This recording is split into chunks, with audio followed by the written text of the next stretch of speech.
Thank you, Mayor Pro Tem and members of the council. Come on down, Madeline.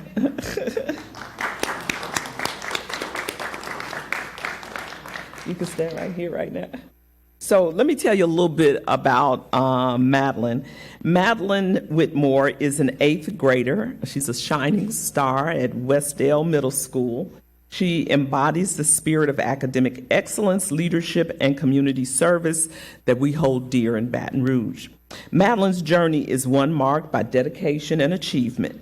From her early years in the Spanish Foreign Language Magnet Program to her current status as a bilingual scholar, she has shown unwavering commitment to her education.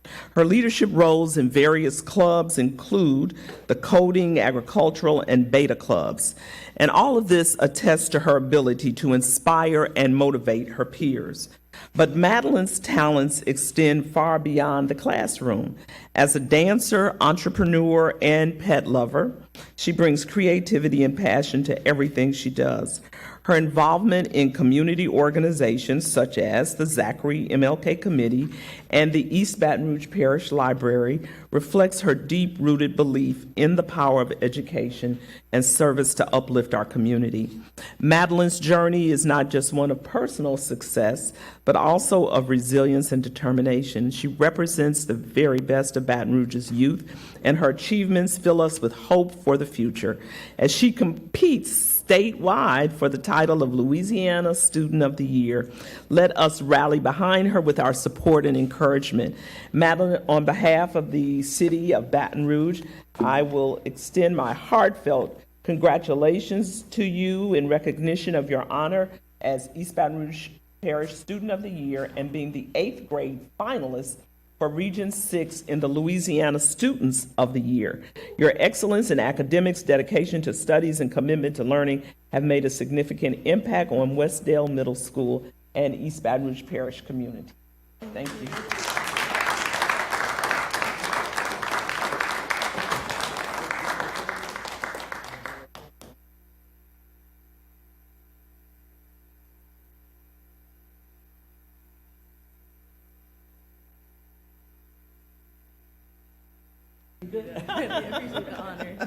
We don't want the student of the year. Don't want to say nothing to us.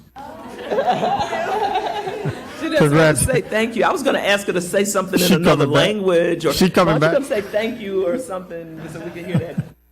In like Spanish or something. Whatever you Okay, gracias por la oportunidad de representar a el país de East Baton Rouge. Thank you for the opportunity to represent each Baton Rouge parish in being Student of the Year, and thank you for the honor. That's awesome.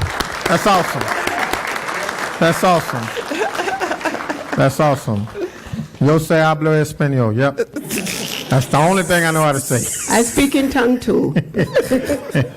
All right. Next up, Mayor President Sharon Weston Broom to recognize Michael and Kenya Bird, the Scotlandville Bodega community-driven initiative providing fresh produce and meat for residents of North Baton Rouge. Mayor President. Yes. I am excited once again to share and express gratitude and appreciation to the owners of Scotlandville Bodega. Their investment in our city, particularly in North Baton Rouge, is truly commendable and speaks volumes about your commitment to our community. The grand opening of Scotlandville Bodega represents more than just the opening of a grocery store. It is a significant step forward in providing access to fresh, healthier options for the residents of Scotlandville. And your dedication to bringing such essential resources to our community is both admirable and invaluable.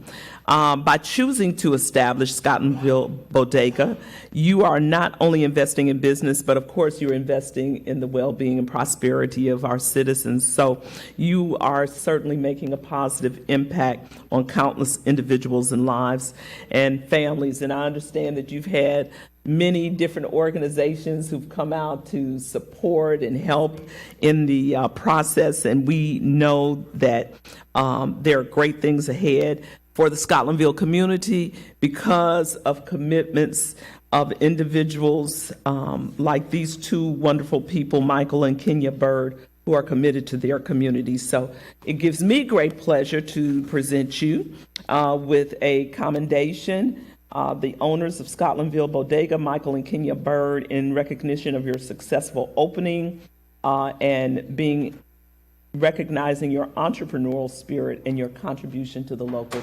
economy. Thank you. Take a picture.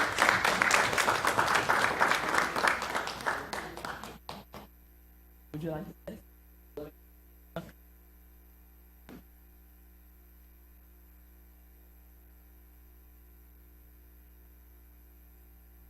Yeah, come on.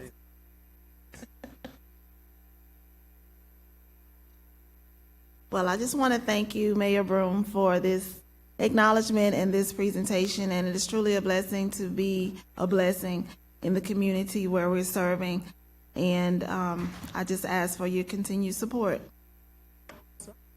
Thank you. And thank you. Not only do they have food, but they have great lunches as well. So, and breakfast and lunches. So please stop by. Who knows? Maybe one day the mayor will bring lunch for everybody.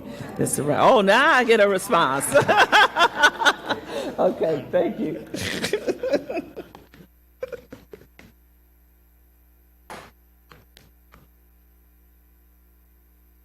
Next up, congratulations. Hopefully I can come get a sandwich or something. Next up, Mayor President Sharon Weston Broom to recognize Lynn Clark, Executive Director of Habitat for Humanity of Greater Baton Rouge. Mayor President. Lynn, would you come on down, please? So good to see you again. You know, I love Habitat for Humanity. I have to tell you that. Yeah, I know you do. And that's why she's retiring, but has been committed to Habitat for 20 years. 20 years of service we're celebrating for Lynn Clark. She has been the executive director of Habitat for Humanity. She's been an extraordinary leader whose dedication and passion have left an indelible mark on our community. She's worked to provide over 300 new affordable homes to families in need. She has also expanded Habitat's home repair services and helped families recover from many natural disasters that have impacted the Capital Region over the last 2 decades. And under her guidance, Habitat has flourished, transforming countless lives and revitalizing neighborhoods. As Lynn transitions into her retirement, we want to reflect on her remarkable contributions and the profound impact she's had on Baton Rouge. While your presence certainly will be missed, you are leaving a legacy, and your legacy will continue to inspire others to strive for a better, more inclusive community. We also want to welcome the new executive director, Richie Gobel. Richie, how you doing, Richie? And we look forward to the positive impact that you will bring as well. I don't know how many of you all have ever participated in a Habitat build. I have as well, and it was one of the most rewarding experiences of volunteerism that I participated in. So, Lynn, we want to thank you for your dedicated service. And listen, enjoy your retirement. You deserve it. Thank you. And this is in recognition of your exceptional leadership and dedicated service as Executive Director of Habitat for Humanity. Thank you.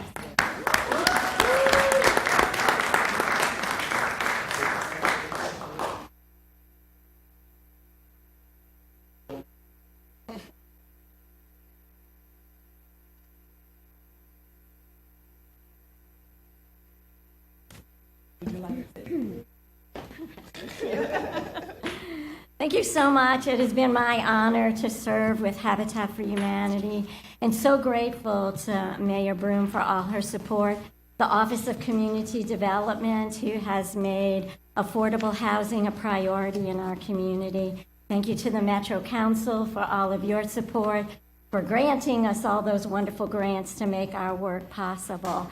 And I'm really excited about the future because we are so committed to revitalizing North Baton Rouge. And I'm just excited about the work that will continue. So thank you so much. Thank you, Mayor. Thank you.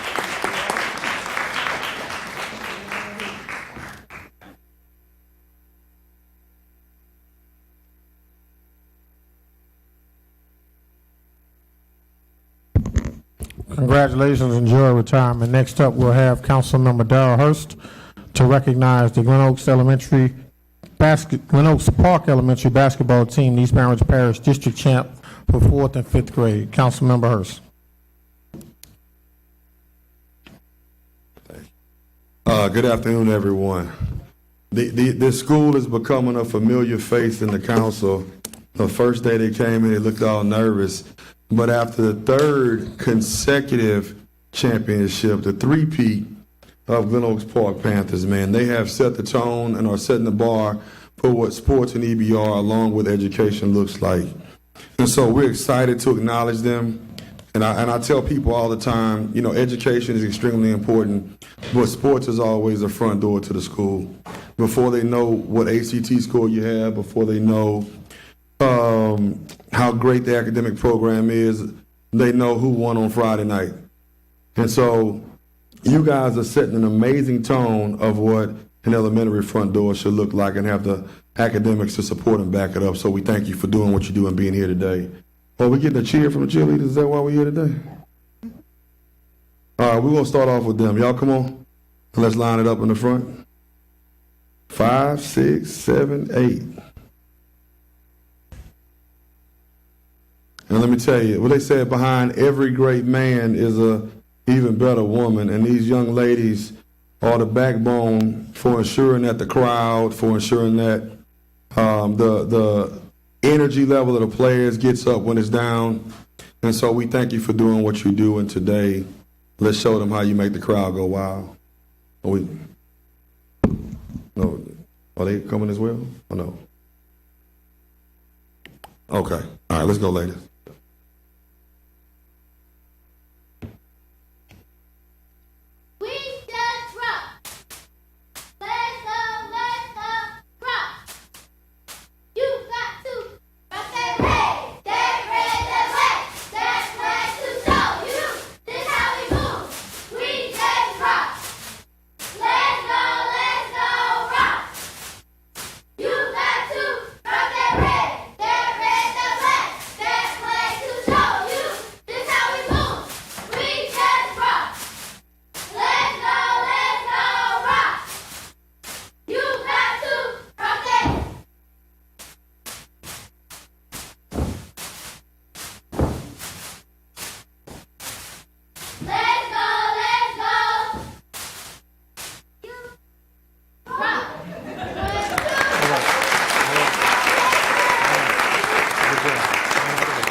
Y'all give these princesses another round of applause.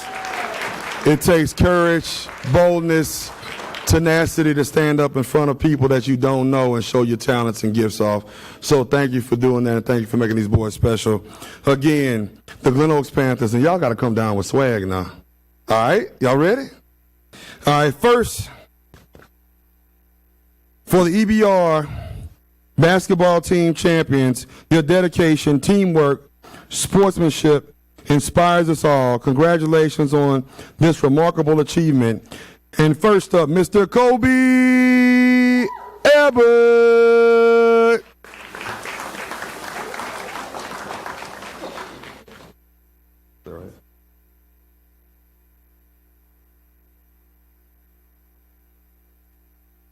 I see why we need the cheerleaders. I need some swag from the guys, too. Next up, Mr. Marley Amar. I'm Mrs. Sorry.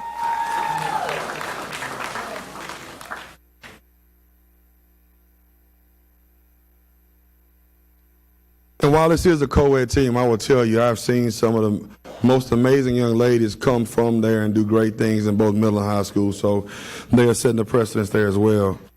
Next, we have Tori Breyer.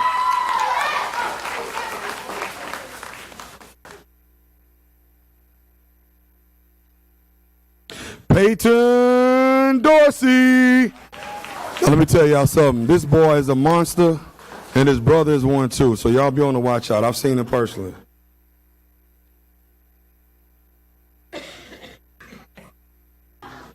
No smiles? I'm telling your daddy, boy. I'm telling your daddy. See? Tristan Eubanks.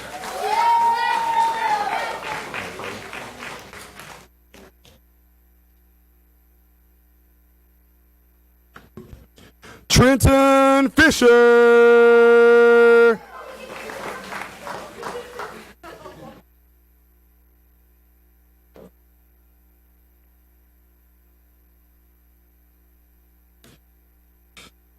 Antoine McClure.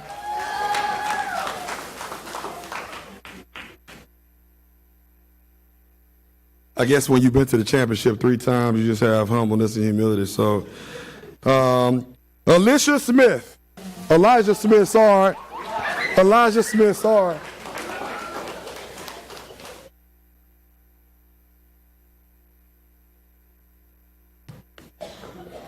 Michael Thornton.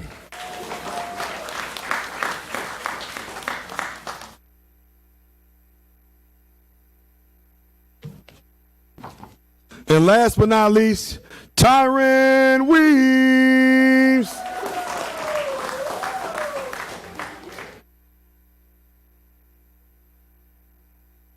And we have some amazing coaches where we have a special gift being made for you guys because y'all have stood by them for 3 years, but it was not here in time, so we'll make sure we get that to you. But I will ask all my cheerleaders and coaches to come to the front. We'll take a quick pic. I'll ask the mayor to come up there with us, and if the council can stand up, I'd appreciate it. The three-peat deserves everybody. Thank you.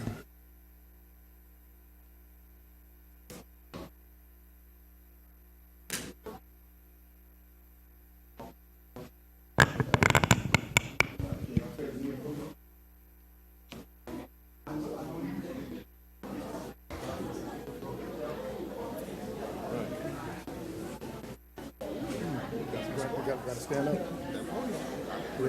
Yeah, y'all gotta stand up. They got to stand up. Yeah.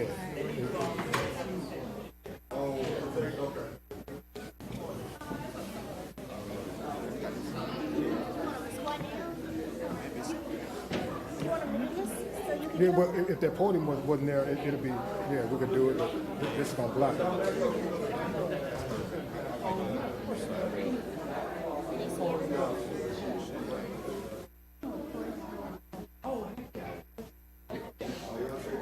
All righty, let's get a big smile from everybody. Everybody looks straight here. All right, hold it. All right. One more, guys. Let me get one right here. Big smile. 1, 2, and 3. I got it. Thank y'all. Any more? One more.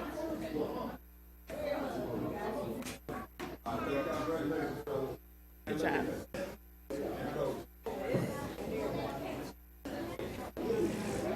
Come on. Jump on this way. How you doing? Good to see you. Love you too.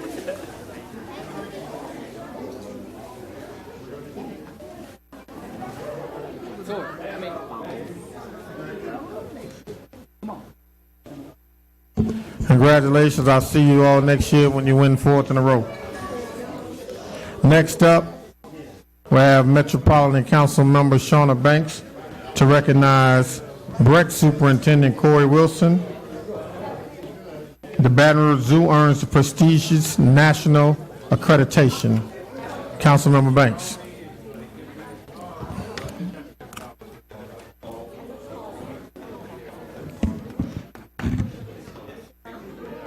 Good afternoon, everyone.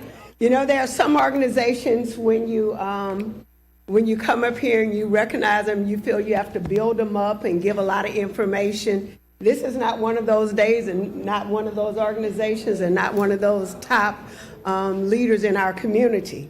Today we have the Baton Rouge Zoo here that is taken care of and under the umbrella of Breck, and its leader is Superintendent Corey Wilson, and I would like to have him come up because he can give more details, but I do have a certificate, and I will just go towards the certificate because he stays ready. All right, would Corey Wilson come up? Zoo Director Jim Fleshman. And I am also having Reed Richard because he's the mechanical man that does all the planning, and so we can't do anything without him. So in his absence, I also want to acknowledge him. But I have a certificate of recognition presented to Corey Wilson, Superintendent of BRAC, for your exceptional performance and outstanding achievement in assisting BRAC's Baton Rouge Zoo in earning prestigious national accreditation and improving the experience of patrons. Your work, your dedication, and perseverance have been instrumental in your success, and we are honored to recognize you both for your accomplishments, and thank you for so much. And I know you have great comments, and I want to leave a lot of time for that. All right? So this is for you. And y'all make sure you tell Reed that I did not forget about him. And that's for you, Jim. And we're going, Don't be mad at me for not telling I you. know. So after comments, and I believe the mayor also has a presentation, we'll do pictures. Well, thank you, Councilwoman Banks, for this special recognition, and to Mayor Broom and Mayor Pro Tem and all the council people. Thank you for having us here. Tomorrow is our March Commission meeting, and 6 years ago at our March Commission meeting in 2018, many of you came to our board meeting to let us know, along with many other members of the community, that we wanted to keep the zoo at its current location. That decision was made in late March of 2018, and shortly thereafter, about a week, we got the news that we lost our accreditation as well, too. And so it was a low point for BREC. Quite frankly, I think it had a little bit to do with me being superintendent right now, but I won't go into that too much. But shortly after becoming superintendent, we completed a master plan for improvements out there. And in January of 21, we were fortunate enough to bring on Jim Fleshman as a deputy director at the time. And so Jim has over 30 years of accreditation experience. He's grew up in the zoo. He's seen a lot of improvements made at zoos. And so Jim was a key cornerstone in terms of us getting to the point where we are now. I'll let Jim come and share a little more information regarding accreditation, but it involves everything from looking at our infrastructure to how we take care of animals. There's over 350 different standards that we have to meet. And Jim is the leader of the zoo and help make sure that we met each and every one of those standards. Now, don't go over all 350, Jim, but come and share a little information about the accreditation process and why it is such a prestigious award. Thank you. Thank you, everybody. One of the questions I always get is, why is it important to be a part of the Association of Zoos and Aquariums? And to be a zoo and be open to the public, you have to be licensed by the United States Department of Agriculture, and there are more than 2,700 licensed animal exhibitors in the United States. There are only 235 members of the Association of Zoos and Aquariums, so we're in that top 10%, and that's where we want to stay. It's sort of some of you will remember what the Good Housekeeping Seal of Approval is. That's sort of what accreditation is. It's the gold medal for zoos. We've got a great park system. We needed to have a great zoo, and so I appreciate what BREC leadership did for us by allocating some funds and really kind of pressing us to seek excellence. And we have done that, and hopefully BREC is proud of us. But the Greenwood Golf Zoo project has touched every department within BREC. We couldn't have done this without them. We get the accolades right now, but every department within BREC really put their heart into this and really worked hard to make this happen. And it's just a proud moment for us to be here. So we appreciate it.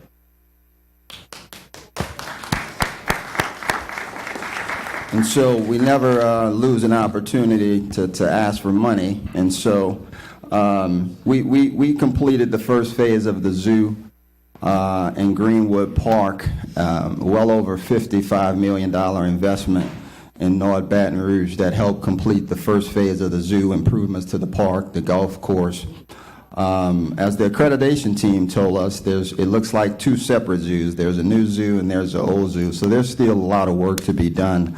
And so if there's any funding that's available to you guys that you want to put towards the zoo, we are always welcome to receive that. The master plan is well over $200 million. And so The first phase is finished, but the second and third phase includes bringing lions and gorillas and all those sort of things. And so we're excited about this first phase, but look forward to future phases as well. And as any other successful project in his parish, is going to take all hands on deck collaboration from private, public, state, local, federal dollars, everything that we can find so that we can have a great zoo. We also left some information for you in terms of upcoming events and programs. On April 9th, we'll be doing a master plan out at Anna T. Jordan as we look to revamp that facility even more. Mayor Broom was instrumental when she was a state senator in getting capital outlay funding for improvements at that facility, and so that's the sort of thing I talk about when we talk about improvements to the zoo. We also have some upcoming meetings in Cheneyville for the Pride Park. April 2nd is Cheneyville. We'll be improving Pride Park, and we want to hear your information there.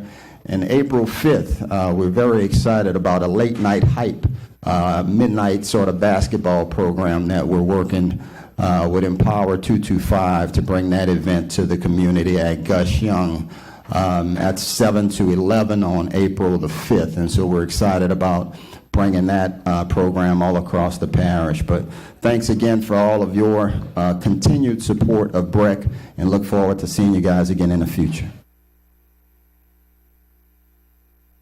I just wanted to add to the accolades and commendation and celebrating the achievement of the accreditation of the zoo.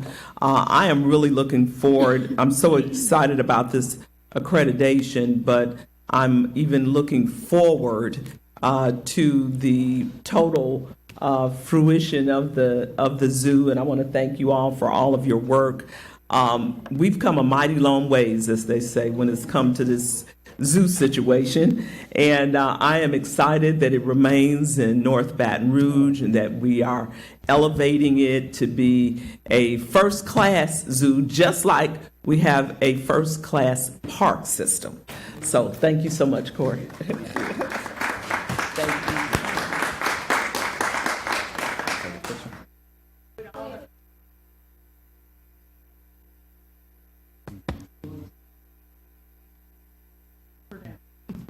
Yeah, up or down. Hey, I follow your lead, man. Where you want?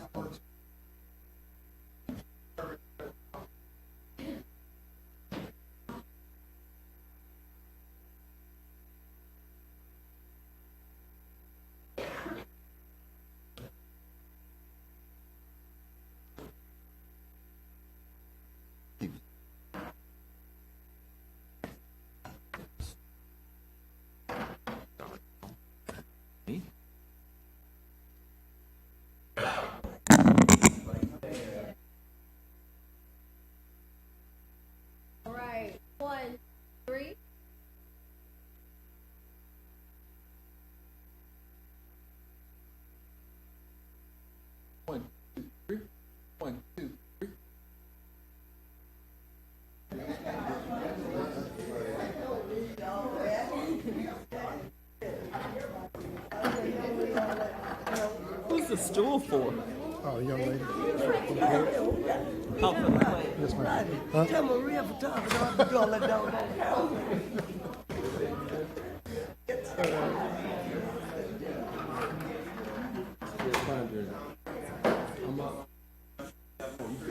I think so. You finished? Yeah, we got it. Again, congratulations, Superintendent Wilson. Keep up the excellent work. Congratulations to the zoo. Next up, we have Metropolitan Council Member Cleve Dunn Jr. to promote the Red Stick Rivalry, a night of live professional boxing and celebrity matches. Councilmember Dunn. Good evening, everyone here in the chamber and those who are watching us on live TV. I wish I was here under different circumstances. Many of you guys here in city parish government has gotten to know my legislative assistant and friend, Wajita Jones. Her daughter, Jalea, 9 years old, they found tumors on her brain about 5 or 6 weeks ago. They're currently at St. Jude right now getting treatment, and we'll be there for the foreseeable future. The Red Stick Rivalry was already underway. We was working on putting this together anyway. This is the third family that my family has seen and known directly that benefited from the resources of St. Jude. all the money that they pour into the families. They don't have to pay anything for treatment, for housing, for lodging, for meals. They even transport family members up there to visit them from time to time. Me and my family went there this weekend to visit with Jita and Jalea and kind of see firsthand the things that they do. So we wanted to dedicate a portion of the proceeds to the family directly and to St. Jude. We contacted St. Jude to let them know what we were planning. Their typical turnaround time is 30 to 60 days to approve something like this. They approved it in about a week. They love the idea. They said Louisiana is important to them, Baton Rouge is important to them, and they want to be a part of the process. So on April 6th, Saturday, at BRCC, we're putting on live professional boxing, and we have some celebrity matches with some local or regional celebrities. So you can get your tickets at redstickrivalry.com, but some of the feature matches from the professional side are Baton Rouge's own Caleb George, who's a Baton Rouge resident. You can see him fight professionally. We also have Baton Rouge's own Cameron Hill, and we also have Covington native Victor Paris and a Lafayette native Keithlin Franklin. These are professional fights that will take place that evening. And we also brought on some local or regional celebrities to kind of pizzazz the thing up. Roman Banks, athletic director at Southern University, and Verge Osbury, associate or executive athletic director at LSU, are actually getting in the ring for an exhibition to have a little fun, to leverage their platform to help us raise some money for this family in St. Jude. Also, State Representative Lauren Ventrilla and our council colleague Jennifer Rocker are getting in the ring to have a little fun, to leverage their platform to raise money for this family in St. Jude. Jen just happened to not be here today. Some of our other matches are where we're not getting in the ring. We have Team New Orleans versus Team Baton Rouge. The coach for Team Baton Rouge is our very own Constable Terica Williams, and I'm the trainer for Team Baton Rouge. We will have fighters get in the ring on our behalf. We will not be fighting. Team New Orleans, the coach is Latangela Sylvester, who's the executive director of the Democratic Party, and the trainer is Councilman Oliver Thomas. Everybody call him OT. So these are some exciting bouts you can come out and see. We do have a poll running on the website asking who would you like to see the governor get in the ring with. And right now you can go on the poll and vote, and hopefully we can get the governor get in the ring with whoever wins. But the ballot includes Senator Cleo Fields. You can vote for him to get in the ring with the governor. Activist and businessman Gary Chambers, my friend. You can vote for him to get in the ring with the governor. Senator Cameron Henry is on the ballot. You can vote for him to get in the ring with the governor. District Attorney Tony Clayton is on the ballot. You can vote for him to get in the ring with the governor. State Representative and Black Caucus Chair Edmund Jordan. You can vote for him to get in the ring. And finally, Congressman Gary Graves. You have to choose from any of those options to convince them to get in the ring with the governor. Thank you for your time.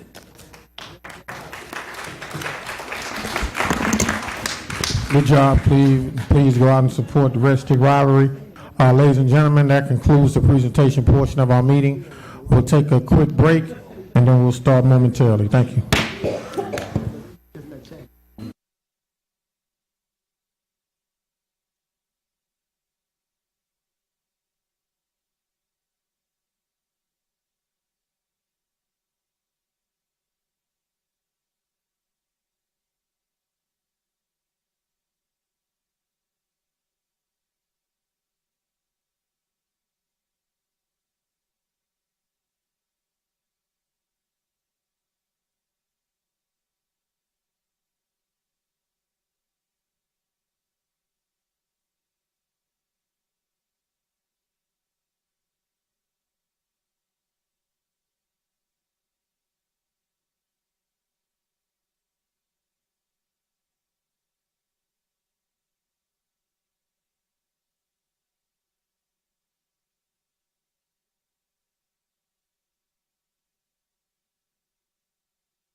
Those who have to give a presentation for this meeting, study your notes.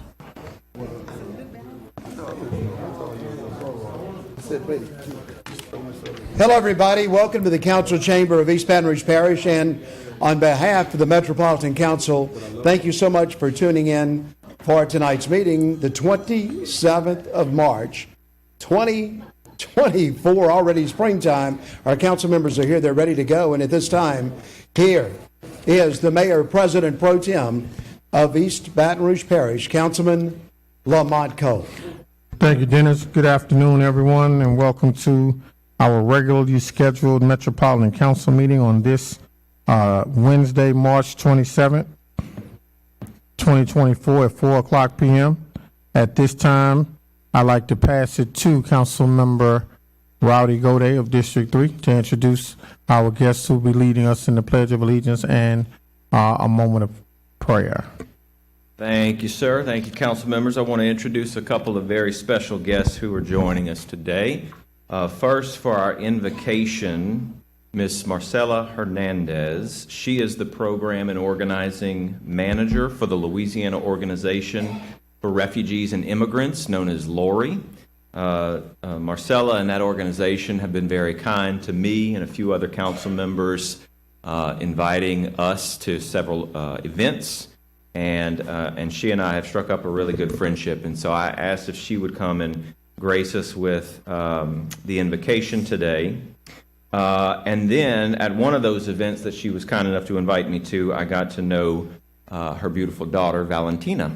And so I asked that Valentina, who is a kindergartner at Flame, would grace us with the Pledge of Allegiance. Now, council members, normally during the Pledge of Allegiance, someone starts with the first three words and then we all join in. But for purposes of Miss Valentina, she would like to read the Pledge of Allegiance all by herself as we have our hands over our hearts and face the flag. So I'd ask that we, in this instance, refrain from repeating, but let Miss Valentina lead the Pledge of Allegiance. So I'm going to ask Marcela to come on up and get us underway with the invocation.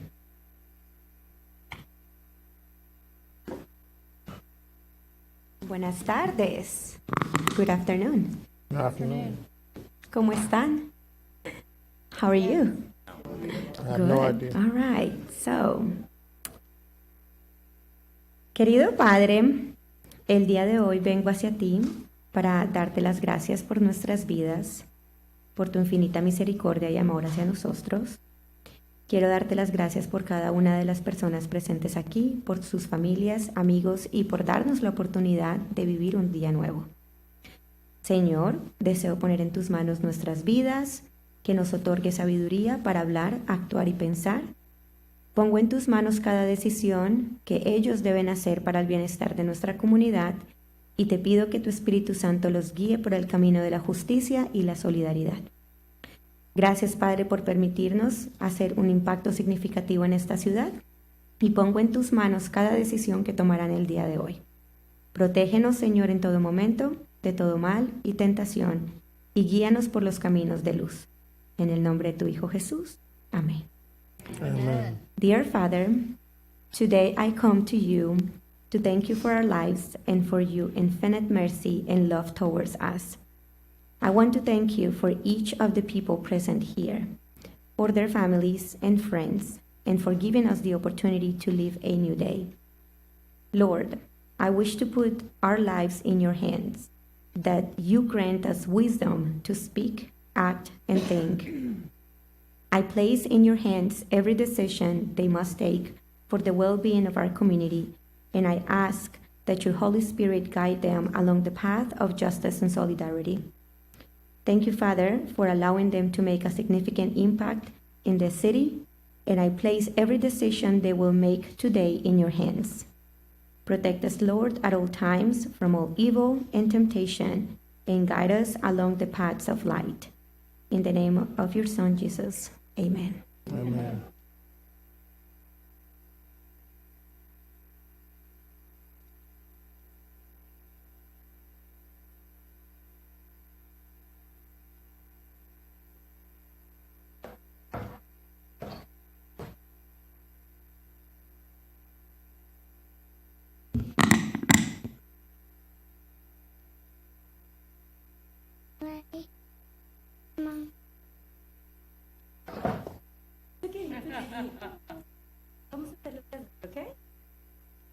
want to do it together? Can we do it together? Yes? Okay. You ready? I pledge allegiance to the flag of the United States of America and to the republic for which it stands, one nation, under God, indivisible, with liberty and justice for all. Thank you.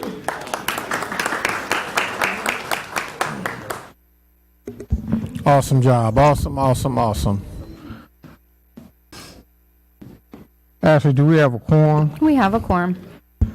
I'd like to move to item 1 now, approval and adoption of the minutes of the Metropolitan Council meeting of March 13, 2024, the Metropolitan Council zoning meeting of March 20, 24, by the Council Administrator Treasurer. Is there anyone here wishing to speak on the item? Is there a motion to approve the item? So moved by Councilmember Amoroso, seconded by Councilmember Coleman. Ashley, would you please read the introductions? Section 2.12, Introductions. Number 2, a resolution approving the issuance of a tax-exempt limited tax revenue bond, Series 2024, of Central Fire Protection District Number 4 of the Parish of East Baton Rouge, State of Louisiana, in an amount not to exceed $1,500,000 by Councilman Aaron Moak.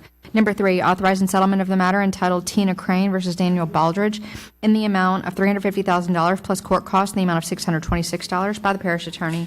Number 4, authorizing the mayor president to enter into an agreement with the Walls Project in the amount of $150,000 to strengthen the educational, economic, and social infrastructure of the neighborhood by mayor president.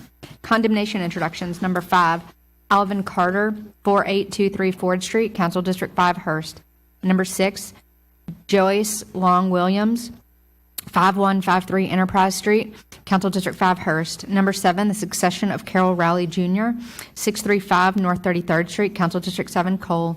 Number 8, Beverly Wade Brister, 1518 Goldenrod Avenue, Council District 7, Cole. Number 9, Louise Jackson Bingham and Frank Bingham, 1938 Arizona Street, Council District 10, Coleman. Number 10, the estate of Gladys Taylor Walls, 2561 Dayton Avenue, Council District 10, Coleman. Number 11, Terrence M. Jackson, 136 North Baxter Street, Council District 10, Coleman. Number 12, Elizabeth Washington, 2026 Tennessee Street, Council District 10, Coleman. Number 13, CFB 1956 LLC, 4736 Loyola Drive, Council District 12, Raqqa. UK property introductions. Number 14, Lot 4, Subdivision Goodwood Home Sites, Council District 6, Dunn Jr. Number 15, Lot 13 Part, Subdivision Sword Edition, Council District 10, Coleman. Number 16, Lot 85 with Part, Subdivision North Baton Rouge, Council District 2, Banks. Number 17, Lot 88, Subdivision Riverland, Council District 3, Goday. Number 18, Lot 62, Subdivision Sable Chase, Council District 3, Goday. Number 19, Lot 48B1, Subdivision South Highland Industrial Park, Council District 5, Hearst. Number 20, Lot 87, Subdivision Riverland, Council District 3, Goday. Number 21, Lot 52, Subdivision Sable Chase, Council District 3, Goday. Number 22, Lot 8, Subdivision Sherwood Meadow, Council District 8, Amoroso. Number 23, Lot 8-11, Square 46, Subdivision Banks, Council District 10, Coleman. Number 24, Lot 8, Subdivision Swart Addition, Council District 10, Coleman. Number 25, Lot 35, Subdivision Bakerfield, Council District 2, Banks. Number 26, Lot 40 plus Square C, Subdivision Doherty Place, Council District 7, Cole. Number 27, Lot 10, Square 23, Subdivision Standard Heights, Council District 10, Coleman. Number 28, Lot 26, Square 37, Subdivision South Baton Rouge, Council District 10, Coleman. Number 29, Lot 65, Square 10, Subdivision South Baton Rouge, Council District 10, Coleman. Number 30, Lot 18, Square 42, Subdivision South Baton Rouge, Council District 10, Coleman. Number 31, Lot 21, Square 42, Subdivision South Baton Rouge, Council District 10, Coleman. Number 32, Lot 24, Square 42, Subdivision South Baton Rouge, Council District 10, Coleman. All items that require reading have been read, and a motion to introduce all items is in order. Is there a motion to introduce the items? So moved by Councilmember Amoroso, seconded by Councilmember Coleman. Any objections? All items have been introduced. Council members, if you go to a separate seat for condemnation, I'm going to read DPW recommendations as they were given to us. They are to proceed with items 51, 52, 54, 55, 56, 57, 62, 63, and defer for 90 days items 58, 59, 60, and 61, and to delete item 53. Is there anyone here wishing to speak on any condemnation? Anyone wishing to speak on a condemnation? come on down, state your name and address for the record. And if you could tell us what item it is as well.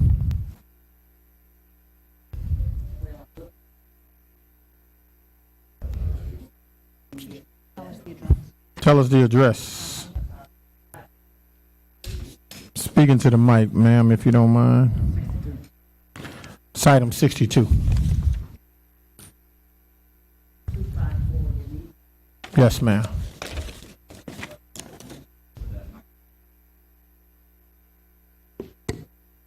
Can you hear me? Okay, good.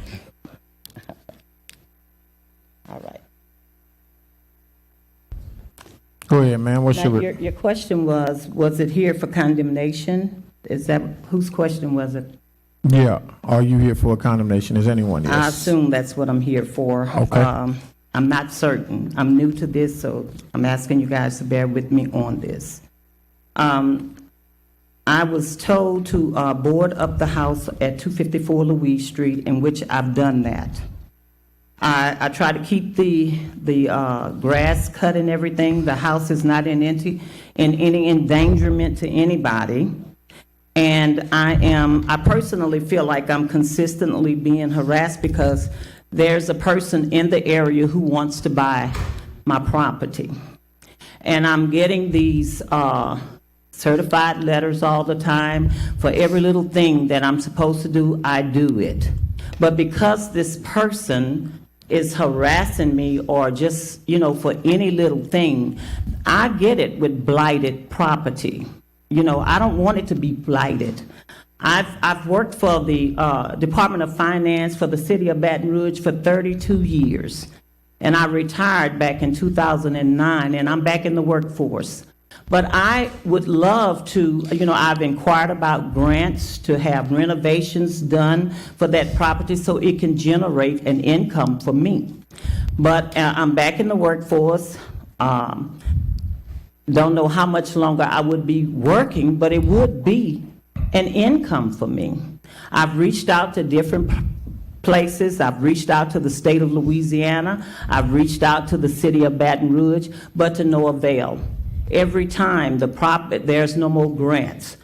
I'm strapped and just trying to keep my own head above the water and trying to live and survive. I am a widowed woman, and all I'm asking is for some type of assistance. I can't take in a loan at this time, but I could, like if it's some kind of way that I can have a grant to help me, this could be a win-win for me and a win-win for somebody who needs a place to stay.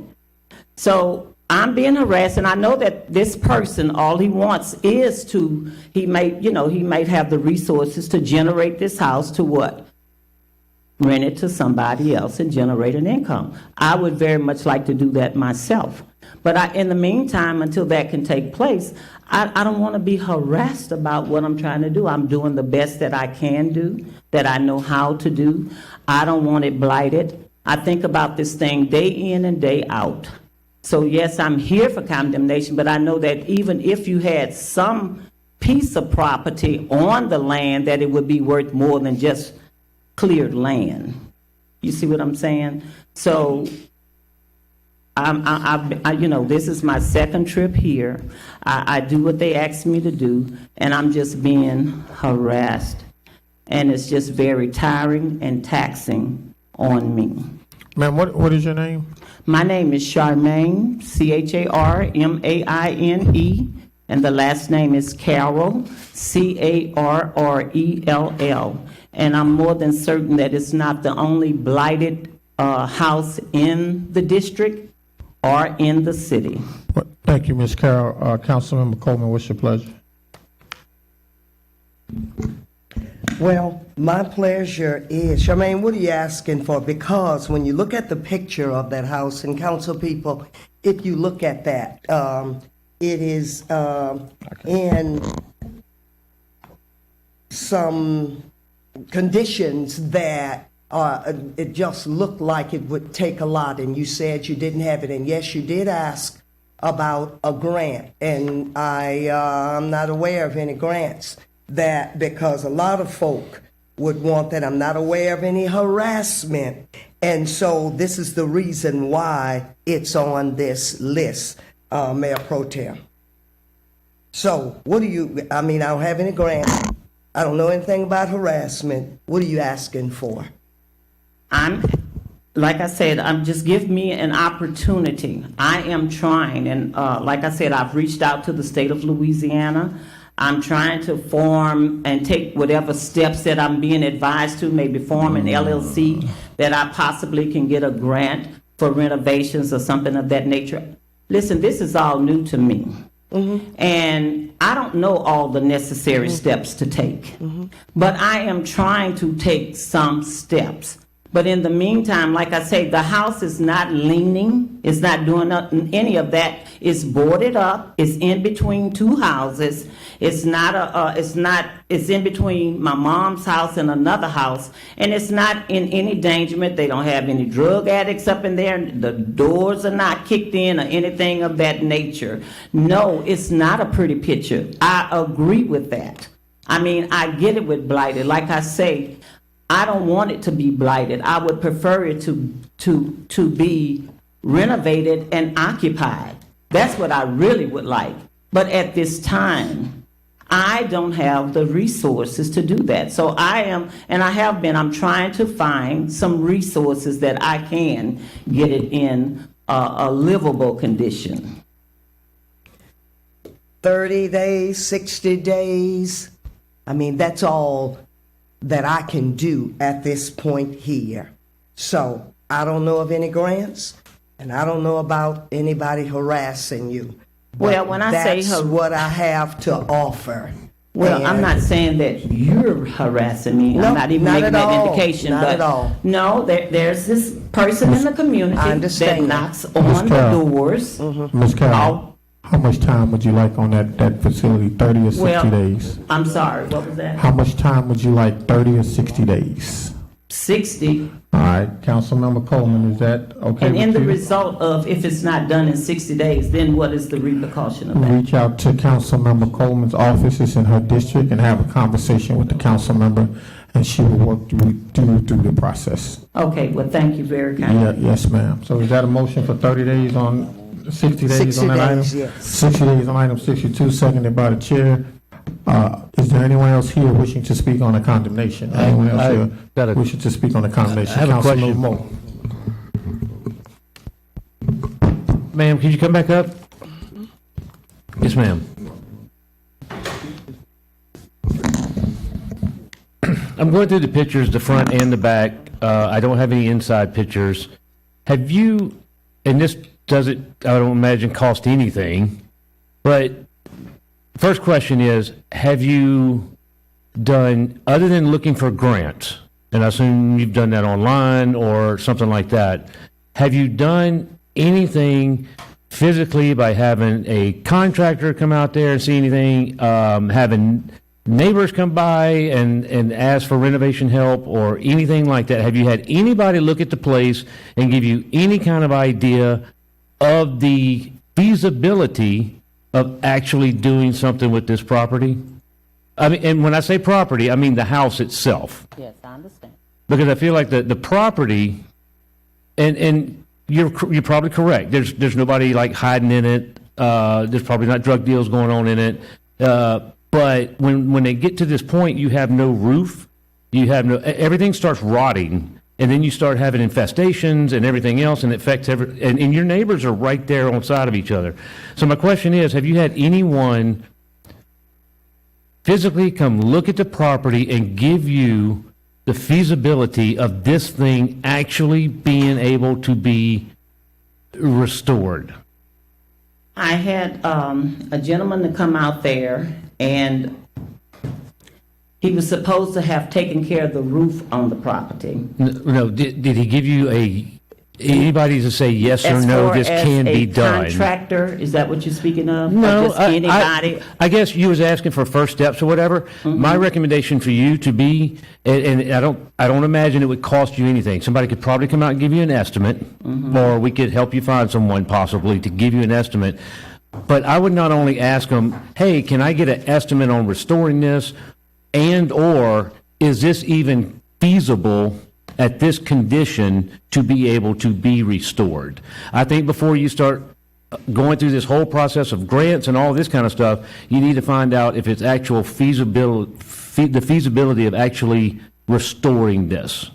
Because I'm looking at these pictures here, and I just don't see, I wish the best for you. I just don't see a grant being given when it could probably, move the house and have something built for less than, what it would be to restore this. So I'm just going to give you a little recommendation is to get somebody to come out there and give you a free estimate. And I don't even think they have to give you a cost to redo it. I would just ask them, can it be done?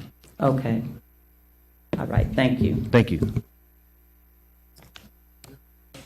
Is there anyone else here wishing to speak on the condemnation? Anyone else here? Council members. Councilmember Dunn Jr., have you? Anyone else? Yes. Councilmember Coleman. Number 51, 30 days.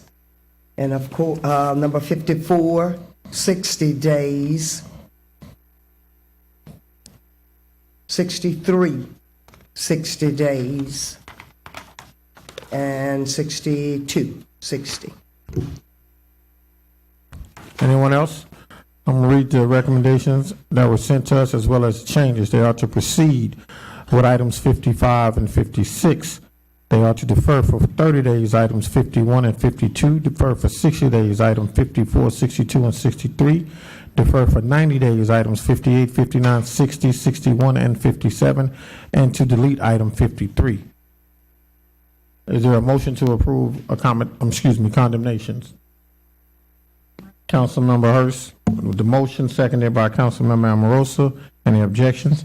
Condemnations have been approved. Council members, if you will, go to now page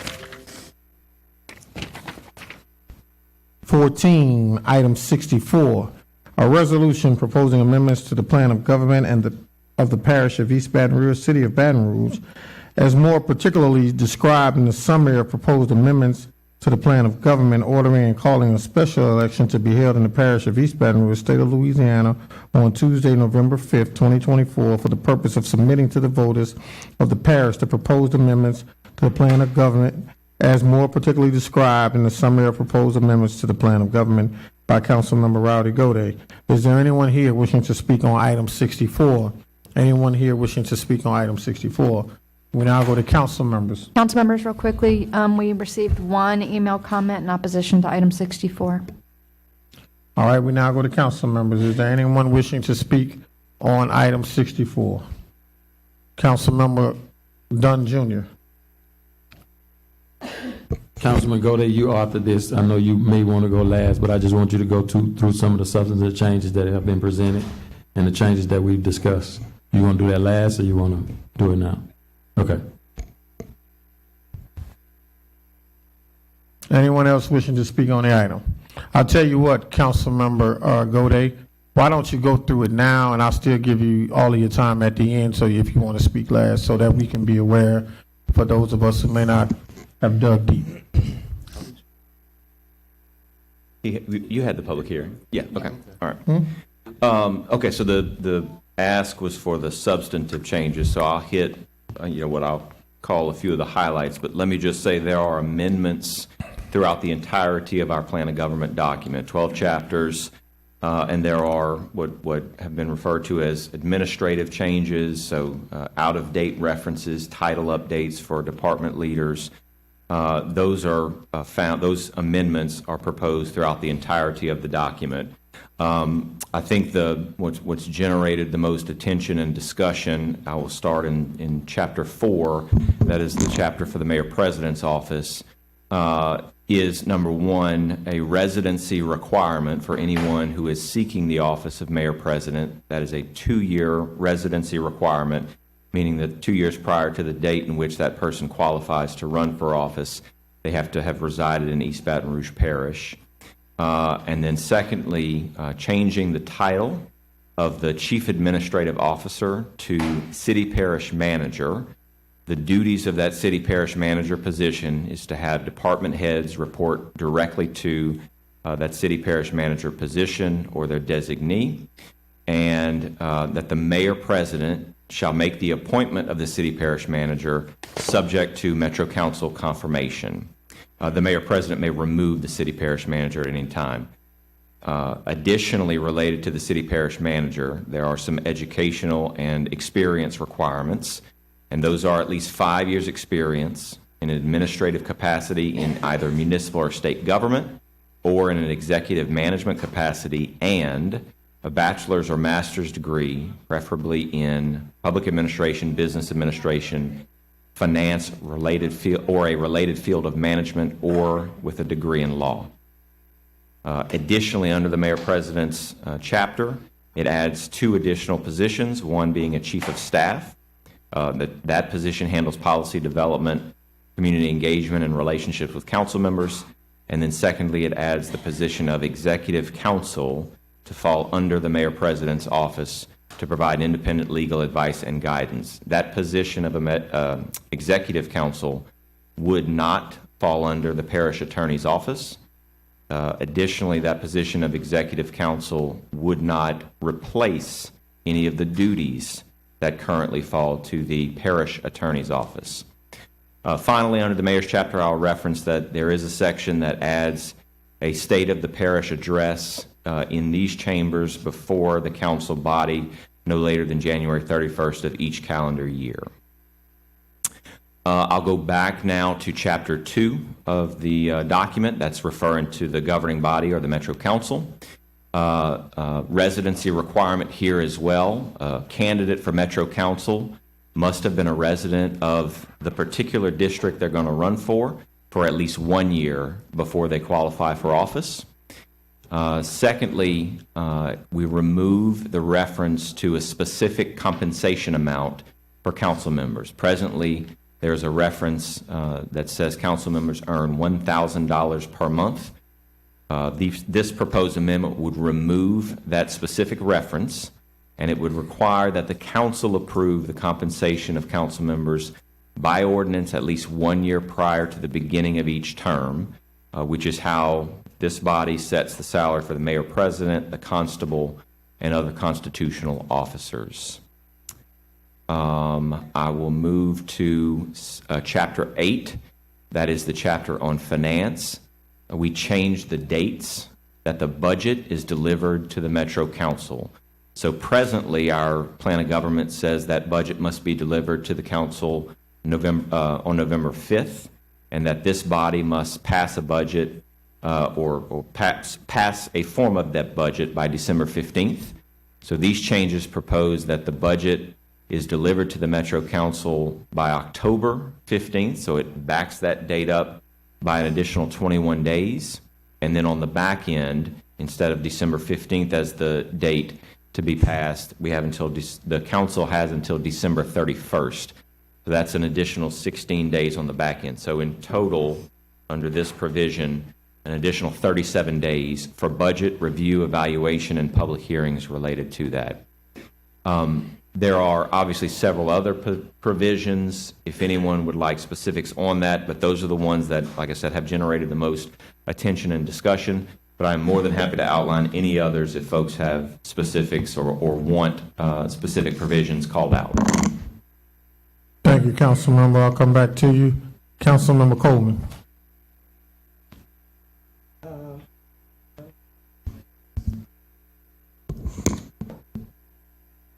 And as I hear all of this, I ask the question, why? Now, that's me. I ask the question, why? Now, the part that says the mayor makes the recommendation, but the council must approve. You're the mayor. You have chosen who you want to work with you based on your vision, your whatever. But you've got to come before the council, whoever that may be, and depend on their approval, and that may not happen. And so we back and forth and up and down. The other bigger concern of mine is I went to the City of Mayors Conference, and there were some mayors there that had this the position of city manager. And from what I gathered, it was a difficult spot to be in. And that's because all the mayor would be doing is kissing babies and cutting ribbon. And the manager would be running the city, y'all. So all of this sounds good. And then on top of all of that, the constituents are the one that voted for the mayor. That's just like any one of us up here. The constituents voted for us. And then if you decide that you want to put a position on the ballot or in the plan of government for us, I have a concern about that. Right now, you've got the chief academic administrative officer, the assistant chief administrative officer, the chief of staff. So on all these things that were talked about and sent to me about what the manager would do, then all of this ought to be taken care of under that. The city manager shall report directly and shall perform the following mandatory duties: supervise the executive branch departments. Mayor, you ought to be doing that as described in the plan of government. Make studies of the internal organization and procedures of any office, department, or board, and require such reports from any of these which he or she deems necessary. Mayor, you ought to be doing that. Make reports prescribing accepted standards of administrative practice for all administrative offices, departments, and boards. Mayor, you ought to be doing that. Then prepare an annual statistical report of city and parish operation for submission to us.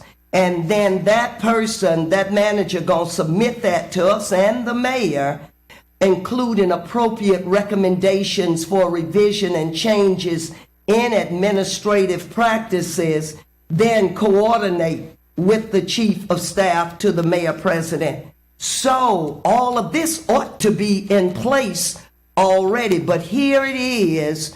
You're talking about, and it may just sound so good, but you're talking about, first of all, the constituents have placed a person in as mayor, and then here we are asking to go there and do a city manager who would manage the city, what the mayor ought to already be doing, in addition to all of her departments. And that's why she has department heads, and ought to be meeting with them weekly and hearing from them. And so I just don't see the rationale here with that. Budget review, extra days, okay. And I'm not moved by, the $1,000 and the this and that. Not moved by that. I'm talking about what's good for the order here, you all. And I just have a concern about all of this. And I guess that's why I wasn't contacted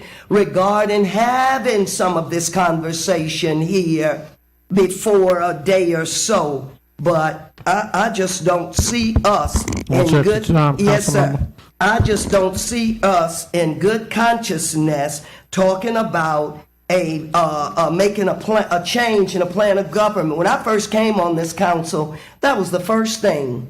That was the first thing that was brought to me by a group, and I told them then, no, this is not something that I wanted to even address, and definitely not a one-on-one conversation with that group. And so it laid by the wayside until now. Here we are, right at 4 years later, ready to do this. So a city manager, you already have department heads, you already have the mayor, you already have all of the staff that the mayor have. You got a chief of staff, you got all of this. So I don't see the rationale unless it's something underlying. Then when you look at the requirements And I sit and listen. It appears to me that somebody is already being thought of and chosen to sit in this seat, because now you're going to tell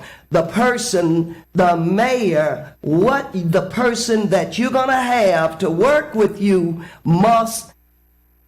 what they must have, what degree, what kind of experience, whatever that is. So it appears to me that a person has already been chosen for this. I just think that we ought to stay in our lane and do the best that we can do as council persons, and then allow the mayor to continue, whoever it is. And this is not just for now, so let the record reflect that. This is not just for now. This is something that will be. And so that's my story, and I'm sticking to it. Councilmember Banks. First of all, Roddy, I think you did a very exploratory and diverse dive into the plan of government. The plan of government to me is almost like reading the book of Revelations. It's just so much, so much to gravel. I definitely have, one of the things that I asked from the administration when this came up, and I wish we did do in doing this, I know it's kind of like a piggyback from when we during the last 4 years where there was a committee that dived and made some recommendations.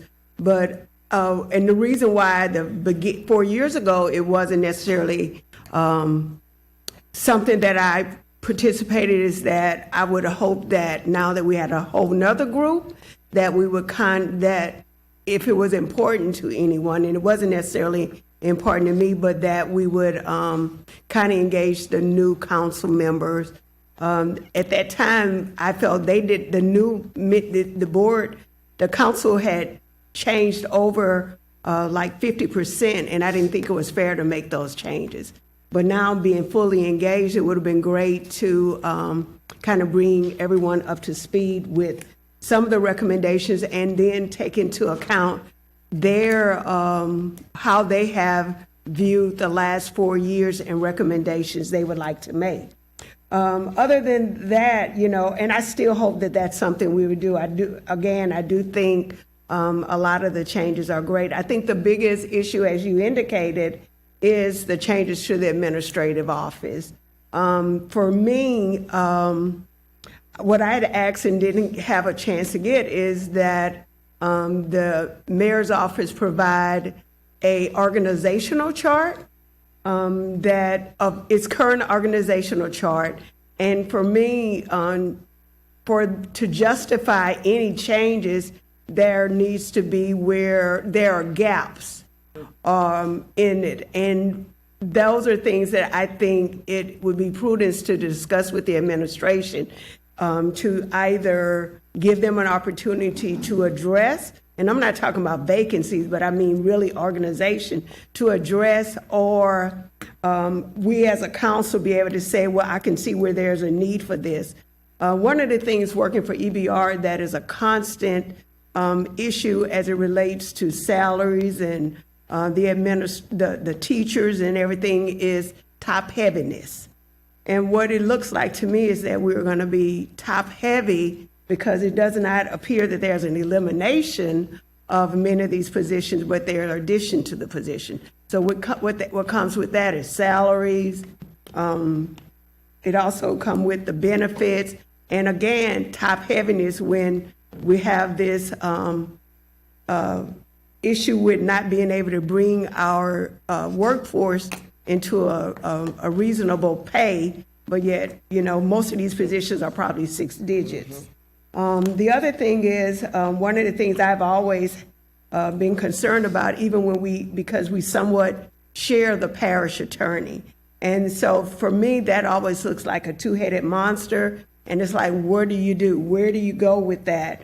And the way this city manager or city administrator, it would put them in a very vulnerable position, kind of like the two-headed monster, where the mayor supposedly is choosing someone to do basically her job or his job, but then the council is approving this person.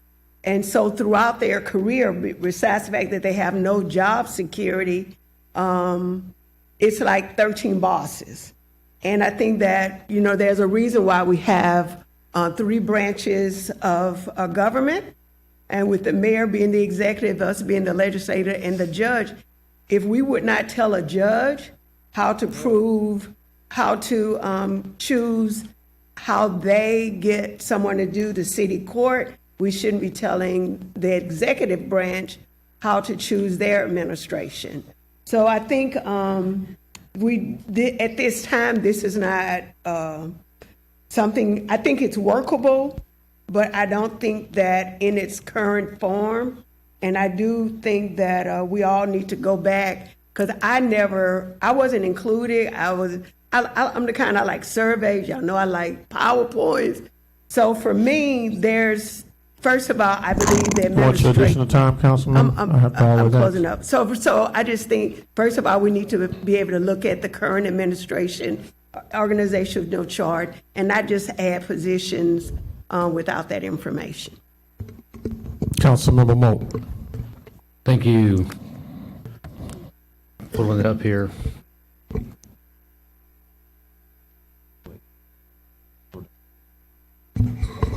Here.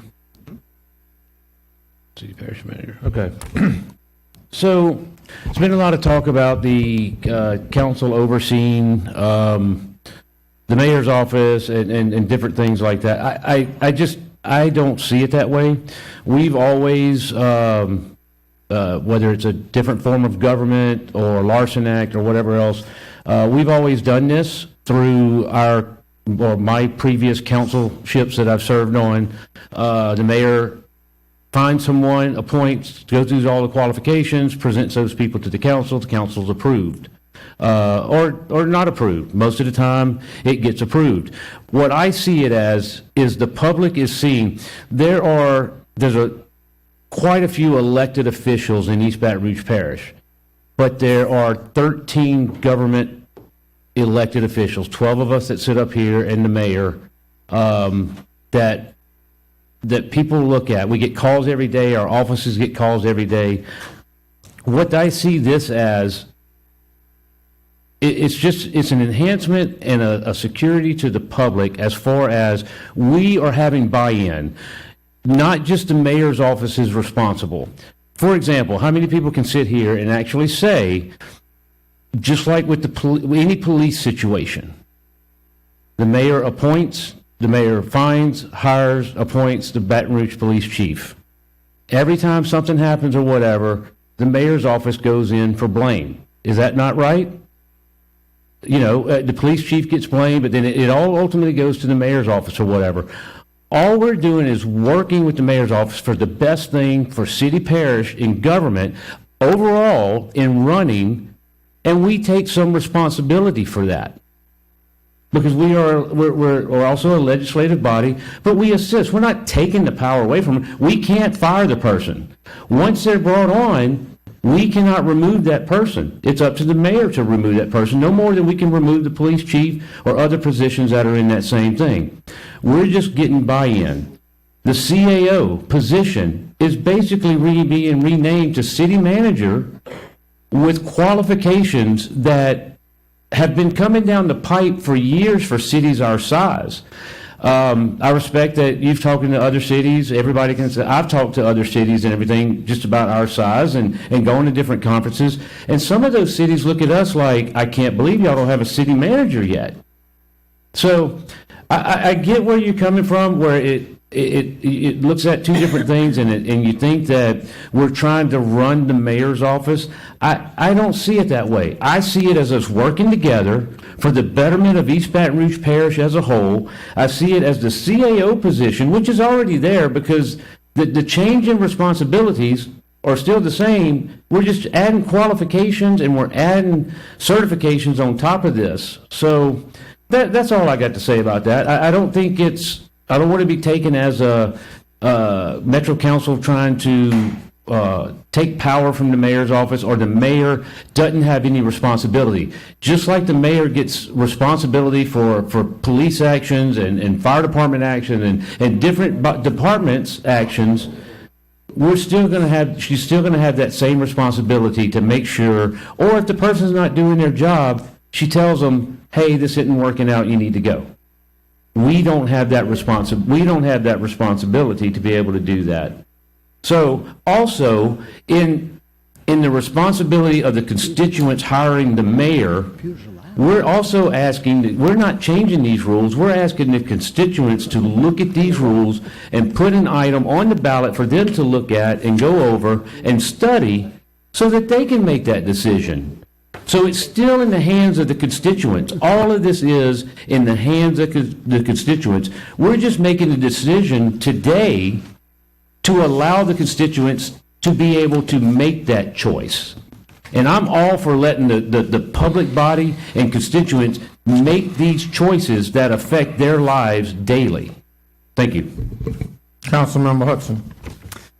Well, first, thank you to Councilman Gode for bringing the item. You're to be commended for your long-term vision for getting this to us. I want to first remind everybody that this isn't just an item brought by a council member, though. This was a process, right?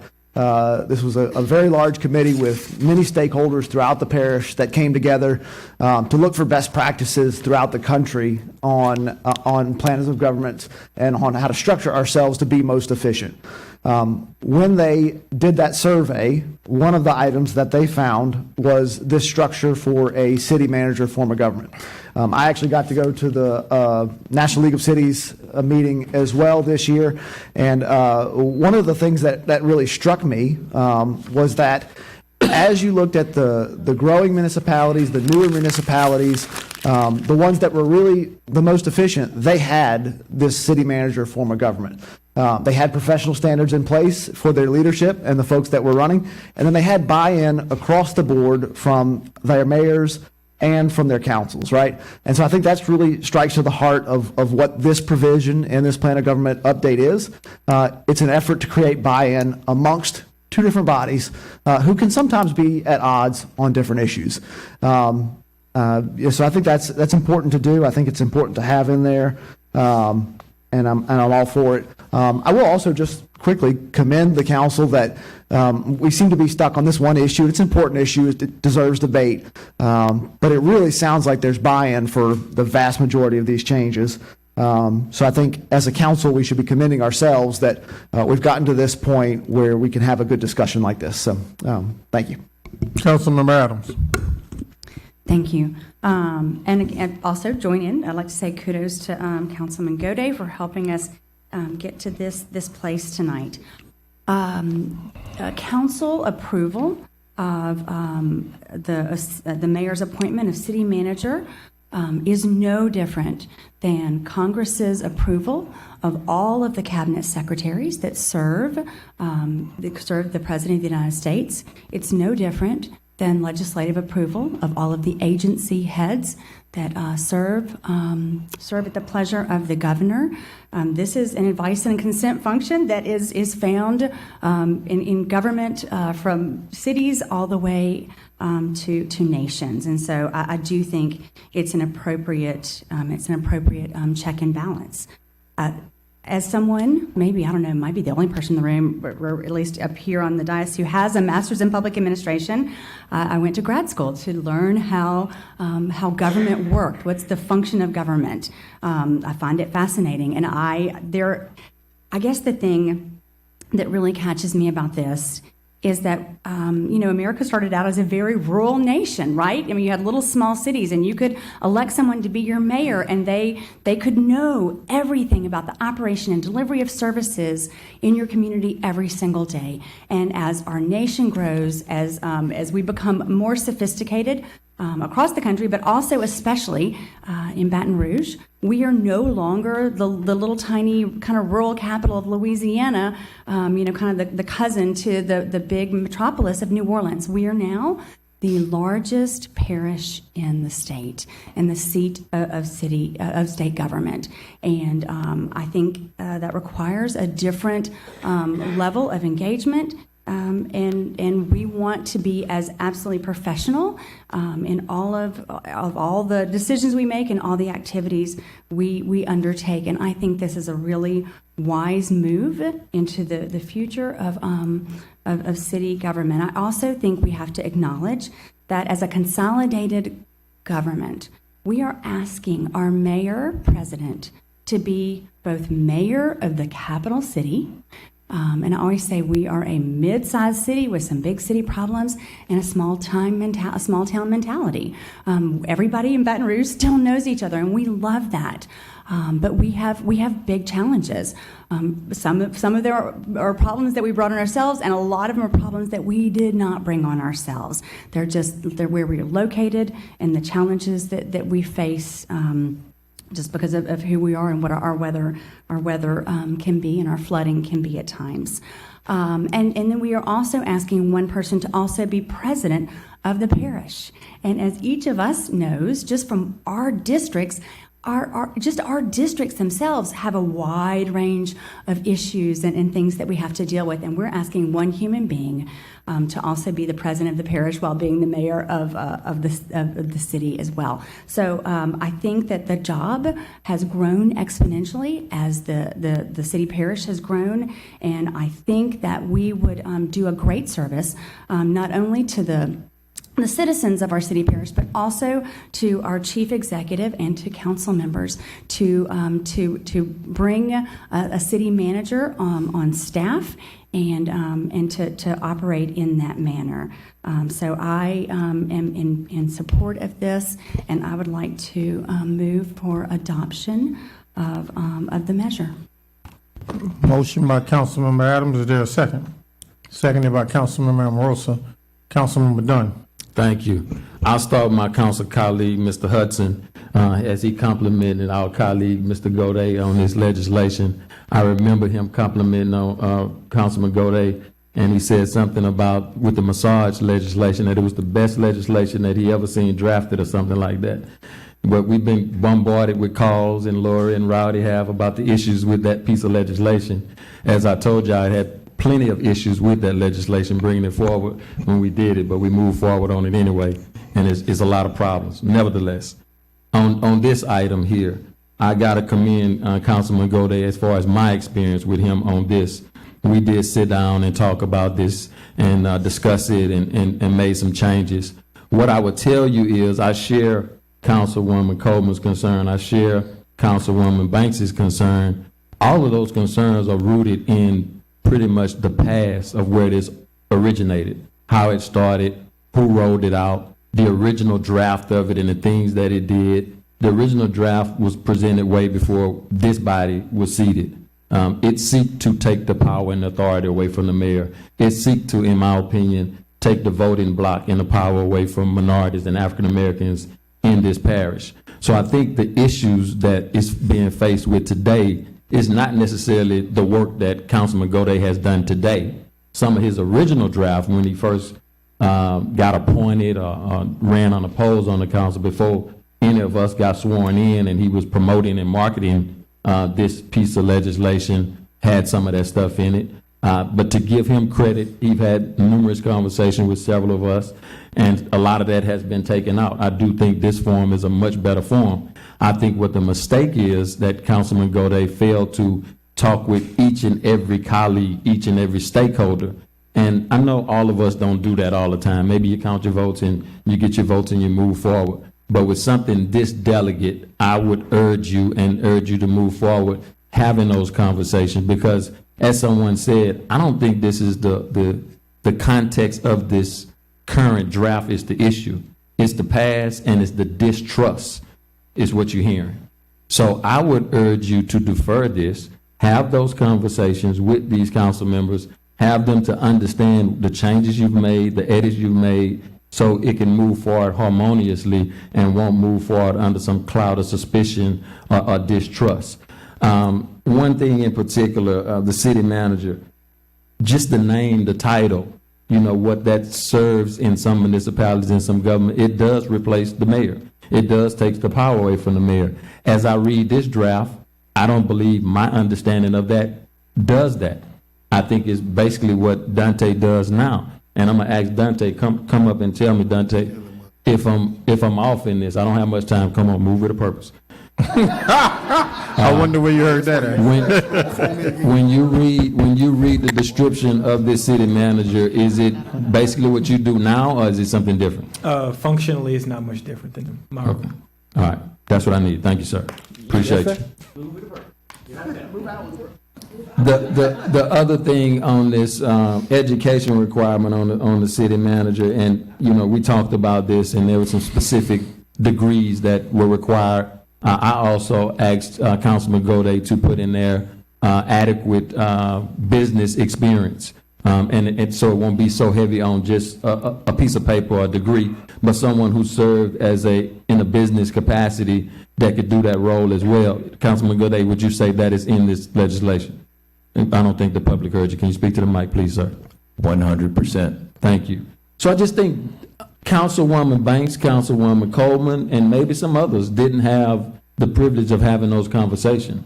So as it stands, I would entertain I want to make a substitute motion to defer to the next council meeting to have those conversations. If Councilman Gode and those who are in the audience here who support this legislation and been promoting this type of legislation, Baton Rouge Area Chamber folks, the business community, if want this to be harmonious, they want everybody to understand and trust what's going on, then support a deferral to the next council meeting so everybody up here can understand what's going on, feel comfortable with moving forward with it.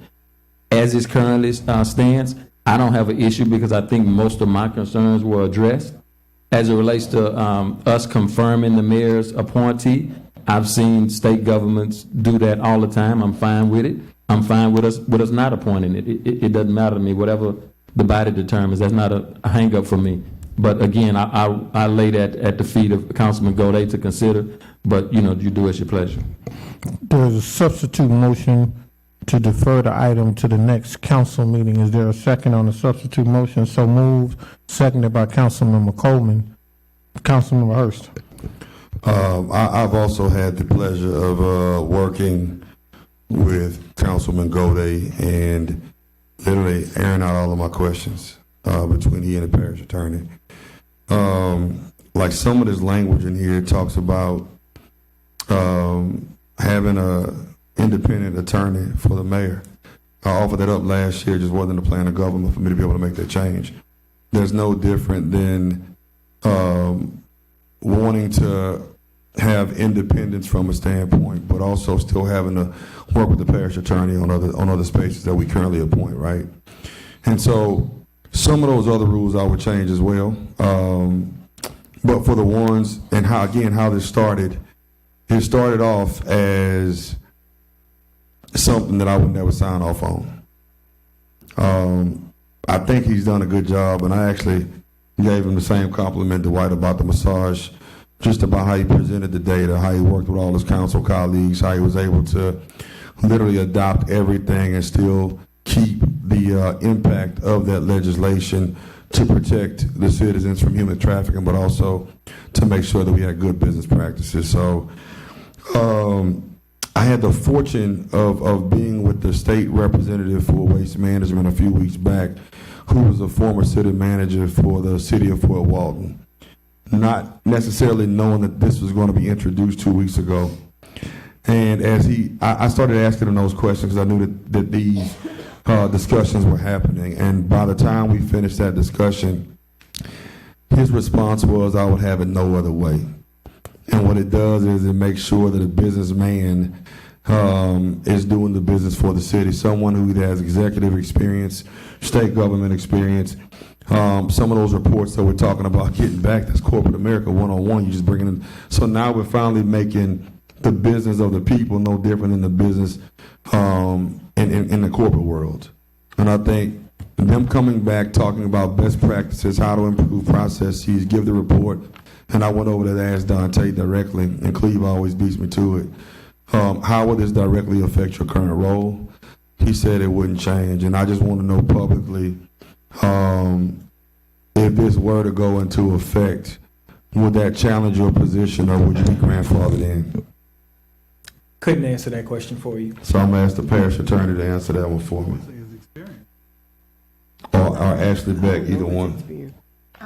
It would not affect any current employees because that is about the hiring of a new city parish manager and not existing employees. I just wanted to have that answer on public record. So that's it. So same duties wouldn't affect your role, but we'd also get somebody that we were able to work with. And because, and I go back to why I think this would be good for minorities, not why it wouldn't be good. It would be good because we get to take a bipartisan approach to select somebody that we want to work with.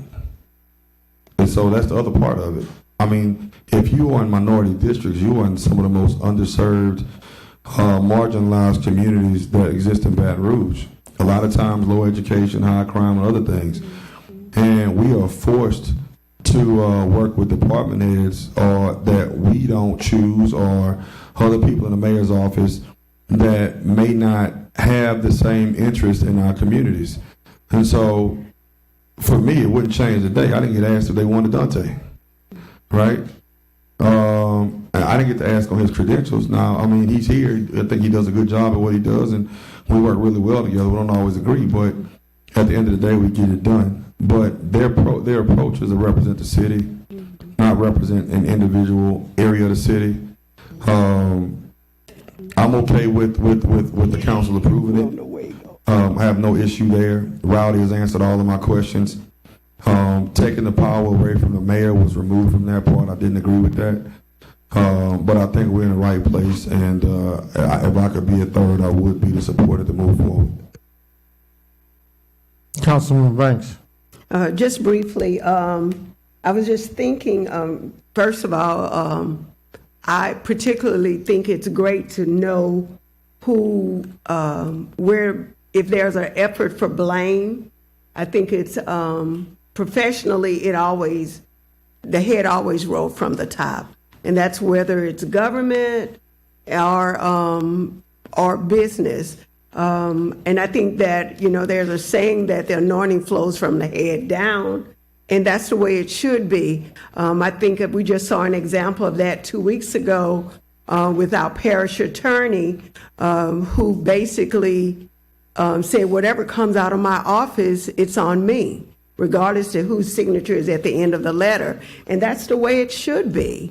Just currently, we have a huge problem at Parish Prison because of what I would say the two-headed monster, where we have the sheriff's office being responsible for the inmates, but the city of Baton Rouge owning the building and contracting the medical services. And so what happens is every time something goes left there, it's a blame game, and no one ends up taking responsibility and actually moving forward in getting something resolved. I do like all the process streamlining, and when ARPA money was flowing, and I would be researching what people across the country was doing with their ARPA finances through the National League of Cities. Something that was reoccurring was that city government used part of that funding to look into, just as what Councilman Gode did, look into their process streamlining. They don't have plan of government, but what are the policies and procedures? And the foundational goal of that was not necessarily to help the administration, but how to better function for the people. And there was never in this process, yes, we did have there was a group that met on the plan of government 5 years ago, 5 years ago, but the only purpose of that, really, they were just trying to get a at-large seat or two, one or two. And many of the changes that Councilman Gode has added, those are not things, as Councilman Dunn said, that were discovered and considered 5 years ago. So for me, I think it's a time for us to do our own work, not muddle in past, where many of those persons who are part of those committees have actually moved on. So for me, since we are taking responsibility, then the responsibility should not be on a group that was put together 5 years ago, where half those council members are gone, half of the persons that led the organizations that were part of the group. But this is an opportunity either where I don't think we should necessarily start with a new group, but again, where we're able to discuss this with councilmen and give our own ideas based on the specific the specifics of this group, because, you know, as a council, this is the best council group of 12 of the 3 that I've sat on. So I could see some really good work coming out of it. And I don't know if anyone seconded the deferral, but I'd like to do so. Already been seconded, but you can third it. Councilman Moak.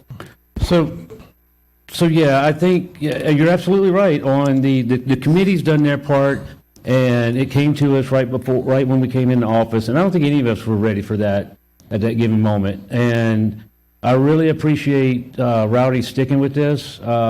He, you know, from the beginning, he's been pushing this through and spearheading. Responsibility as far as when an ordinance gets introduced, at that point, once I saw this introduced and I started reading over what was there and everything, I called out to Rowdy, asked him to go over everything. I took the initiative to go to him and let's break this down. I want to see what this is. City manager wise, you know, like I said, I'd heard about him, I'd talked about him, and that's why I like what I see in here. Councilman Dunn was absolutely correct. I think filtering out, you know, not passing it when we first came on the council was probably the best idea, because it gave us time to analyze and go over everything. And whether you've looked at this over the 4 years that you've been on, or you just started looking at it at introduction, which was 2 weeks ago, I guess it was 2 weeks ago or more, depending on how the dates fall out. But I think we're ready for this. As far as the city goes, and look, I appreciate the debate that we've had. I think we're looking at changing a plan of government, not to an extreme extension. We've taken everything from the committee, we've broken it down. We're having great debate tonight, so I would like to see us, you know, move forward with this, and let's get this done. Rowdy, thank you so much for getting us to this point and staying on top of this basically for almost 4 years now. Thank you. Councilmember Gode. All right, thanks to everybody for the discussion on this.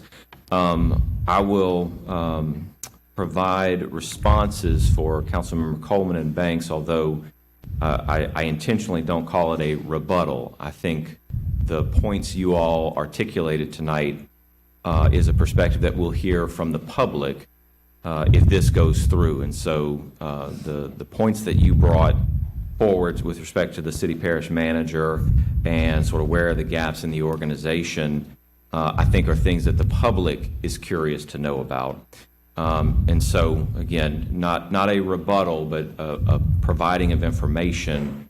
With respect to the city parish manager, there's a section in Chapter 4 that outlines, Section 4.03, that the mayor-president is the CEO, the chief executive officer of this parish. There are no amendments to that section. Under the proposed amendments, the mayor-president remains the CEO of this parish. Section 4.04 outlines the duties of the mayor-president. There is one edit to that section, and it's because it refers to the mayor-president as him instead of he or she. That's the only edit to the duties of the mayor-president. Come down to the section on, thank you. Come down to the section on the chief administrative officer. Our current plan of government, the duties of the CAO, as they were read tonight, are exactly what was read except for 2 changes. So the current plan of government, chief administrative officer, makes studies of the internal organization and procedures of any office, department, or board, makes reports prescribing accepted standards of administrative practice for all administrative offices, departments, and boards, prepares an annual statistical report of city and parish operation for submission. Those duties are in our current plan of government for the CAO role. The amendments are coordinate with the Chief of Staff, which is a newly created position under these amendments, and supervise the executive branch departments. Now, if you go up 2 sections under our current plan of government, the Chief Administrative Officer is charged with assisting in the supervision and coordination of the duties of the Mayor President's office. So the CAO, as Dante outlined, presently holds the same duties as what's being proposed for the city parish manager. With respect to gaps in the organization, our current Mayor President stood at that podium some months ago and said we should amend the plan of government to provide the Mayor President's office with an executive council. And I think we have a lived experience as to why that change is necessary. In terms of confirmation by the Metro Council, the Mayor President selects the city parish manager. The Mayor President, the city parish manager serves at the pleasure of the Mayor President, and that position of the city parish manager can be fired solely by the Mayor President. Now, I believe that the council should play a very meaningful role in the selection of that key personnel that has a critical function in the day-to-day operations of the services provided to our parish. The Metro Council under this provision would play a role in confirming that selection that ensures both the education and the experience requirements are met as outlined in the plan of government, but more importantly, it shows that we are a local democracy and a transparent government, that we as 12 council members are responsive to our residents, our constituents from our districts in how the day-to-day operations of this government is carried out. I think it's an important role for us to play, and I think it's good public policy. So I would offer up that these amendments are ready to move forward. And I would ask that the motion to defer be removed. Based on comments, I think we can see this council is ready to send these forward. And so I would ask that that motion be removed. Now,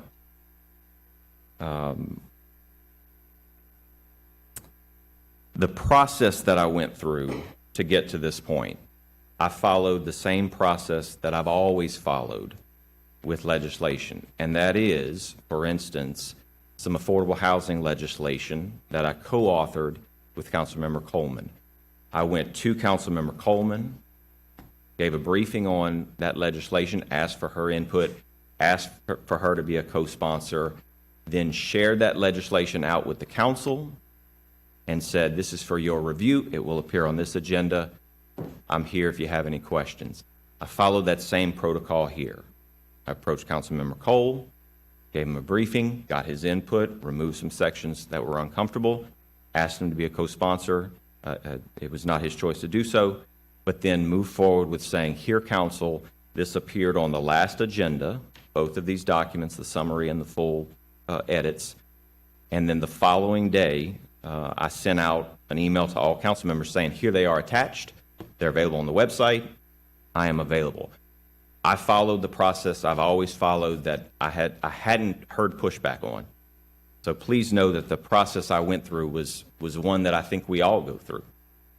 You bounce it off of folks you're interested in working with or you want to co-sponsor, and then you share it out and say, I am available for any questions. So I don't want anyone to think that I veered from that process.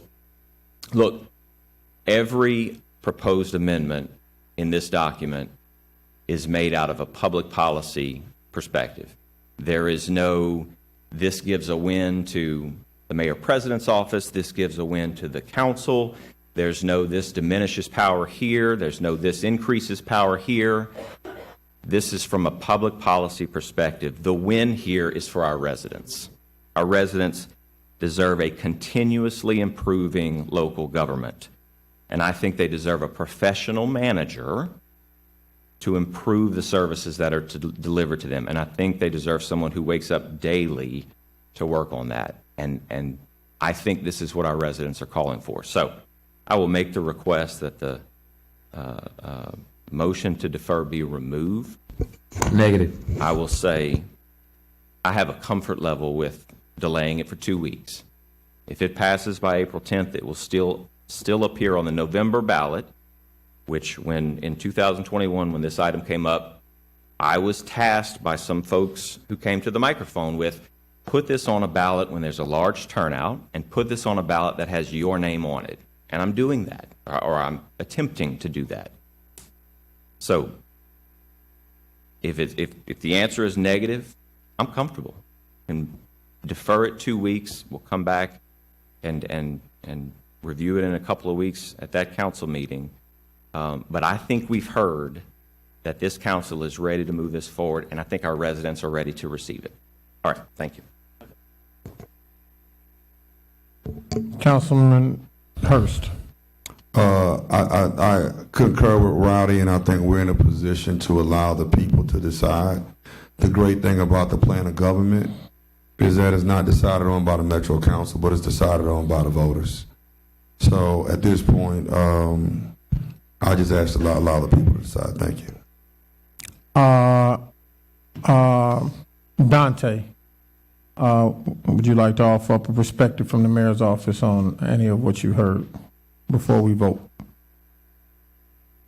I appreciate that. Thank you. And Councilman Gode, I do appreciate you getting with the administration, both myself, Julie, as well as the mayor herself. And failed to mention that. Thank you all for the input as well. Appreciate that. No, absolutely. Thank you so much for sending it to us. In consultation with the mayor, Julie and I did send a number of suggested revisions, some areas of concern. Councilman Gode did address many of those before coming up here. Just to talk about the one thing that seems to be a sticking point for this group. And Councilman Hurst, I appreciate you asking about my job security. That's very kind of you. But now that I know I'm not in danger, I like to speak objectively on the matter. So while we do have a very strong working relationship with this council, and the vast majority of things that we bring before you, we're able to hash out, get approved, and we appreciate that. I do want to kind of focus in on the example that Councilwoman Adams gave about the federal government, and we've seen a number of key positions be held up consistently due to partisan politics. And so while we have a strong working relationship here today, we don't know what 2025 is going to look like. We don't know what the next administration is going to look like, both on our side of the hall as well as this side of the hall. So on the point of council approval or appointment, that is one area that we are still concerned about as far as this administration. So I appreciate the time to be able to talk to it, unless you had any other questions. No, sir. Thank you very much. Thank you. We're going to vote on a substitute motion first, which is to defer for 2 weeks. If you'd open the machines. Unless there's no opposition to deferring for 2 weeks. We're gonna vote on the machines. Hold on. We're gonna close that. Close that. Machines are open on the substitute motion to defer for 2 weeks.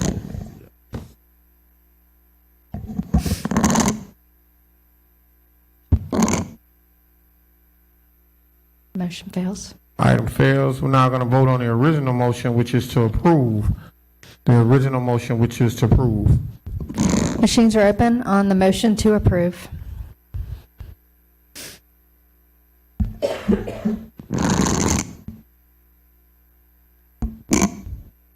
Motion carries. Motion carries. Congratulations, Mr. Gode, on all your hard work. We now go to item 65, approving the response provided by the Mayor Pro Annual Tem. Louisiana. Mayor Pro Tem. Go ahead. A very, very brief moment of personal privilege. We referenced there was a plan of government committee that was formed several years ago. I wanted to recognize Councilmember Donna Collins-Lewis, who generated that, and I wanted to thank her. She put a lot of time, energy, and effort, as did the members of that committee. If you go back and look at the members of that committee, many have retired, moved into other roles.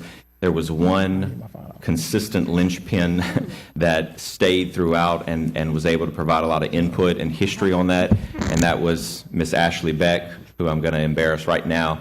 who provided a lot of input.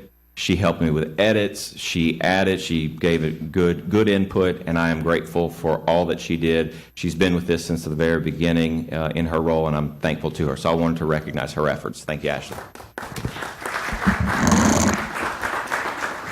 All right. Kissing up to the council administrator. I like it. All right.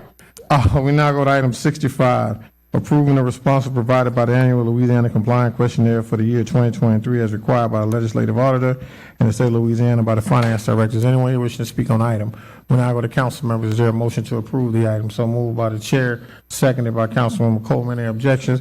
We go now to item 66, granting the renewal of a 5-year property tax abatement estimated at $141,607 per year for Brown Eagle Warehouse LLC at 7808 Airline Highway by the planning director. Is anyone here wishing to speak on the item? We now go to council members. Is there a motion to approve Real item quickly, 66? council members, y'all should have received one email comment in opposition to item 66. Is there a motion to approve item 66? So moved by Councilmember Hurst, seconded by the chair.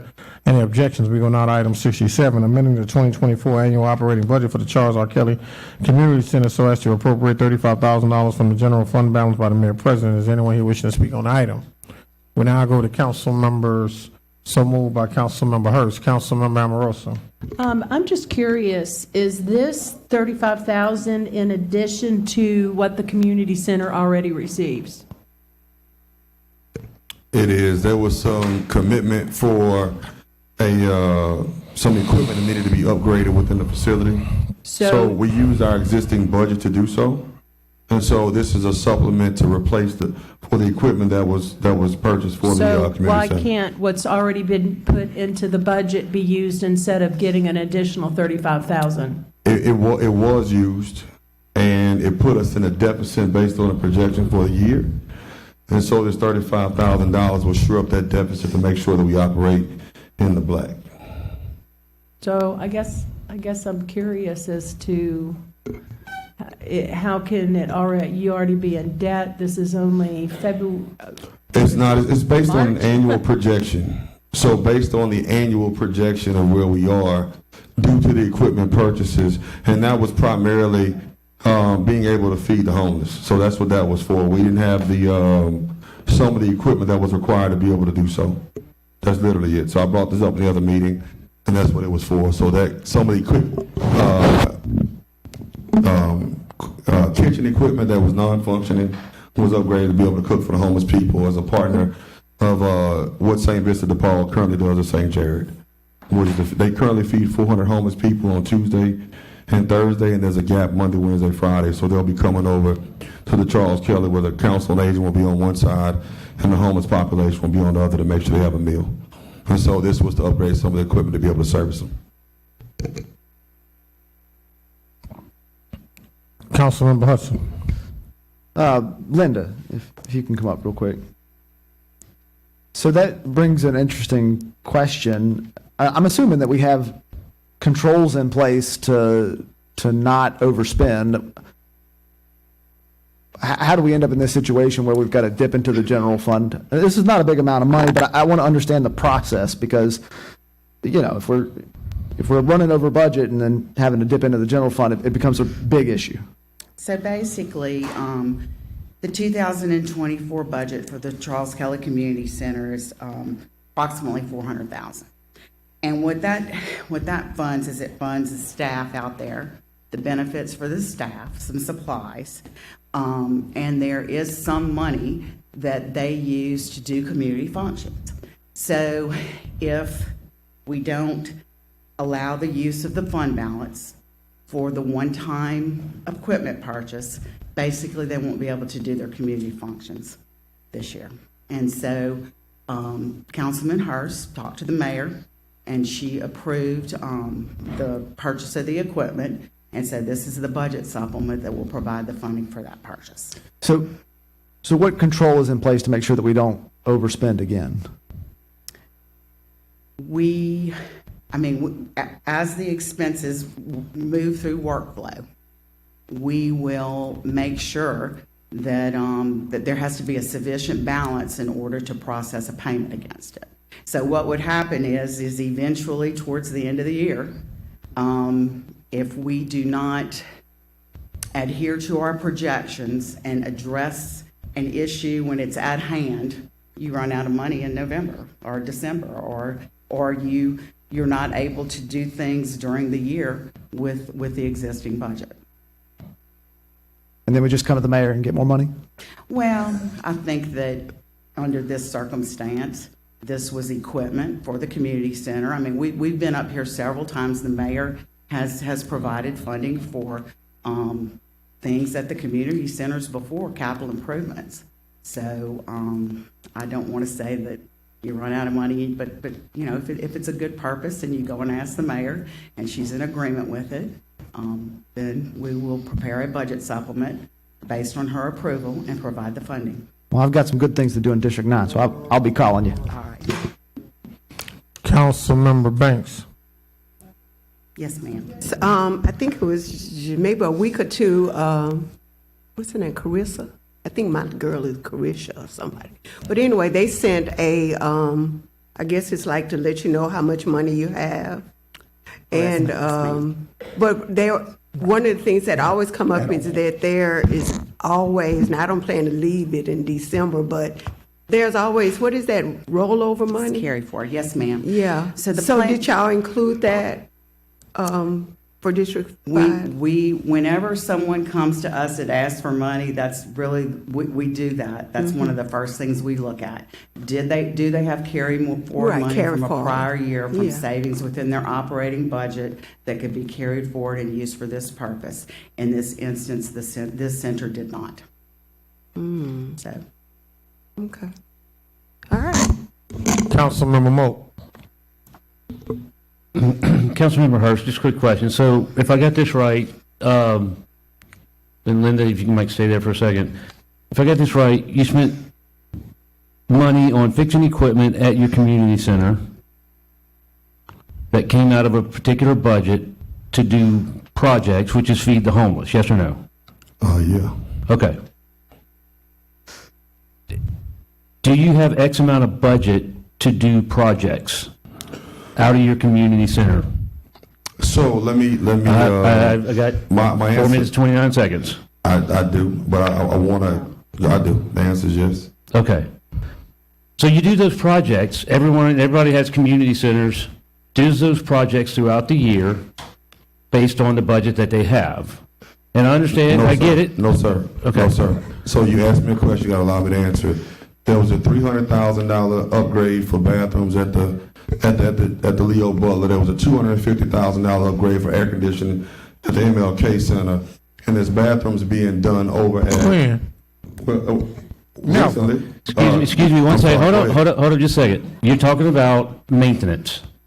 You're talking about maintenance. This is maintenance. It's equipment maintenance. Okay, correct. so the repair of the kitchen equipment and everything comes out of your maintenance budget. If there's money there, correct. There's not always money there, but yes. Okay. Is there maintenance? Do y'all have maintenance budget? I don't know. I don't have a community center. Is there maintenance in the budget for community centers? He does not. He has a very small budget for repair and maintenance of office equipment. A lot of times what will happen is that the maintenance expenses come out of building maintenance, building and grounds' budget for just routine maintenance. But if it is something that building and Okay, so building and that's out of the grounds. ordinary, like a new air conditioning system, building maintenance doesn't have the money to do that. So we do a budget supplement and we appropriate the money in the community center's budget to do those things that are non-routine maintenance. Okay. All right, and then we're replacing this budget item, the amount spent to fix the kitchen? We are appropriating funds to be used for the purchase of the kitchen equipment that was purchased. So it's my understanding that it was like a refrigerator, a stove, things like that are equipment used at the center for cooking, not only for this, but their functions also. Okay. The dishwasher that was rotted on the inside. Yeah, it was flooding our kitchen. Sorry. Thank you. All right. Because sometimes in this conversation it got brought up that, you spent the money to host the events, feeding the homeless. Somebody had said a while ago that basically we had to fix the kitchen and stuff because we started a new program in feeding the homeless outside of the normal feeding and partnering with whichever organization it was you was talking about. Again, I'm going to go back to Councilman Hudson and what he had said. I guess I'm looking at this. We got this $35,000 appropriation. A lot of places have community centers and stuff. There's several of us that don't have community centers. We don't have these budgets to have. We don't have these projects and places to do these things in our communities and stuff like that. And I guess I'm just seeing this as if you have a community center and it has a budget, you kind of stay within that budget. I appreciate the fact that this is a maintenance, grounds and maintenance type thing that's being taken care of and it's being replenished. But I would just, again, it's one of those things that I think we need to look at for, if we're appropriating, like Councilman Hudson said, hey, I would love to come to you for $35,000 to do something in my area. Whether it's set up a temporary place to feed the homeless every so many times. Everybody can say, oh, well, you're District 4, you're City of Central. I've got a amazing area outside that is just as bad as a lot of the other people's that has in their districts and stuff like that I would love to do projects in. So thank you very much. Councilmember Banks. Yeah, just briefly. So from the point of view of being a department head for community center, we do have the budget, as a lot of our budget, first of all, probably 60% goes to salaries. When there's a big project, if we pay for it out of our budget, we wouldn't have anything left, including being able to pay for our salaries and just do regular programming. The electric bill comes out of our bills, cable, IT, everything. Where I have a little better situation is I have a full service medical clinic that pays rent. And I also have the largest multi-purpose room, I guess, a gym. So, and it's booked almost every week, so I'm getting between $800 and $2,000.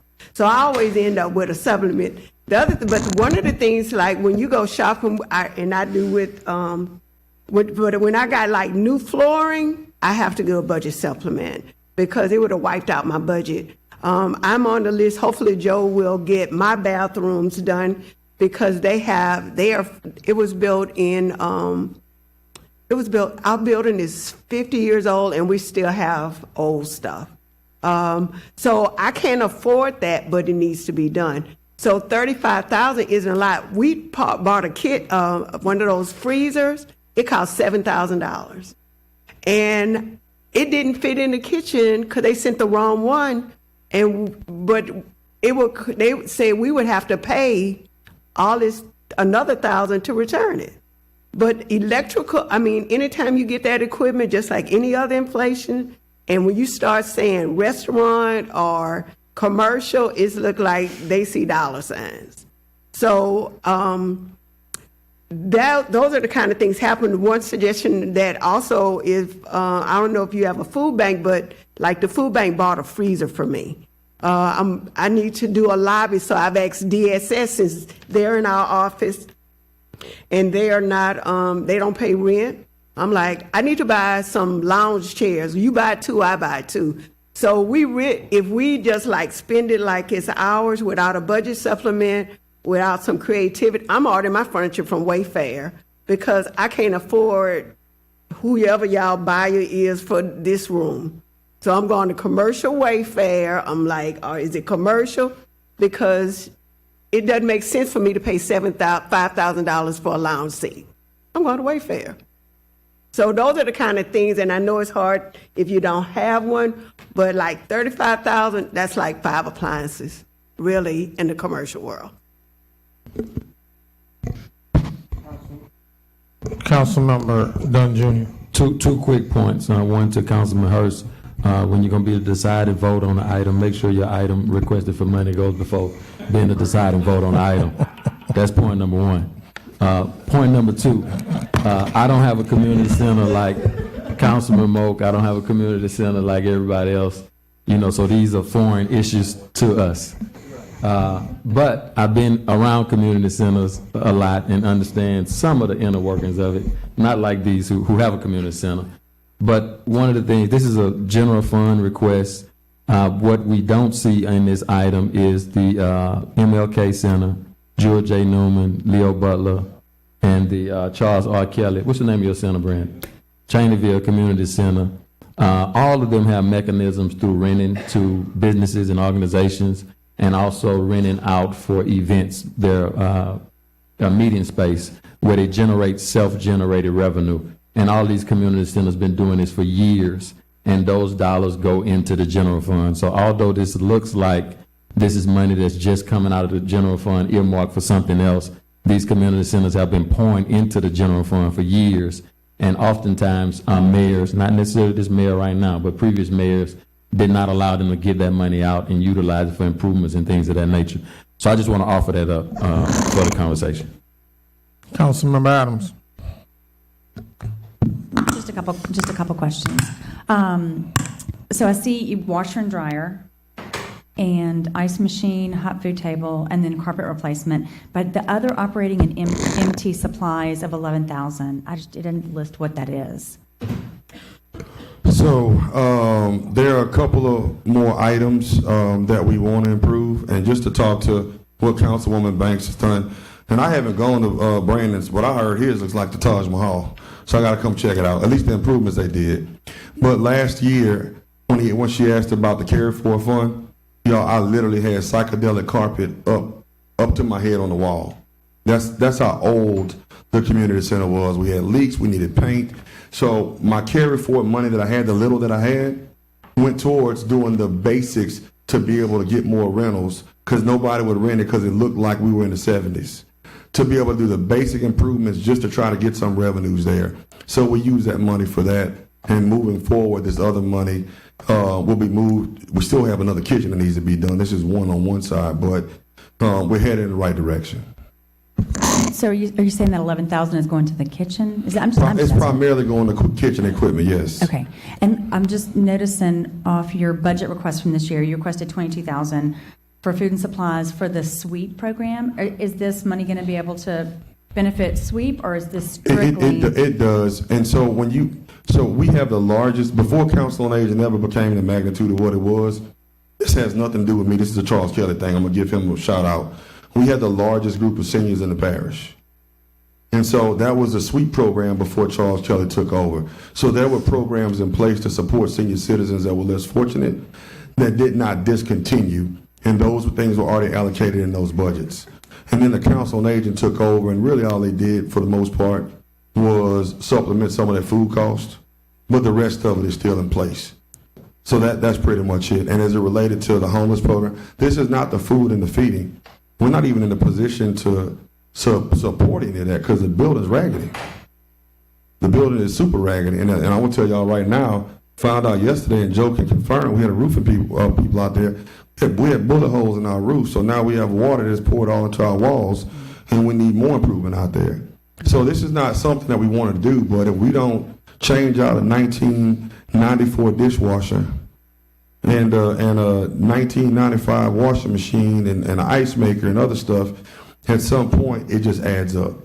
And so what we did just for one side of our building at this point is we upgraded it, and then next year our goal is to do the other side as well, if the revenues present themselves. And the one thing I will tell you too, Dwight, because I know you're a big numbers guy, the community center budgets are like the craziest thing to manage, because even though they come to you, and Brandon, you might be better than us because you're a banker, but they come to us with projections based on previous year's rentals.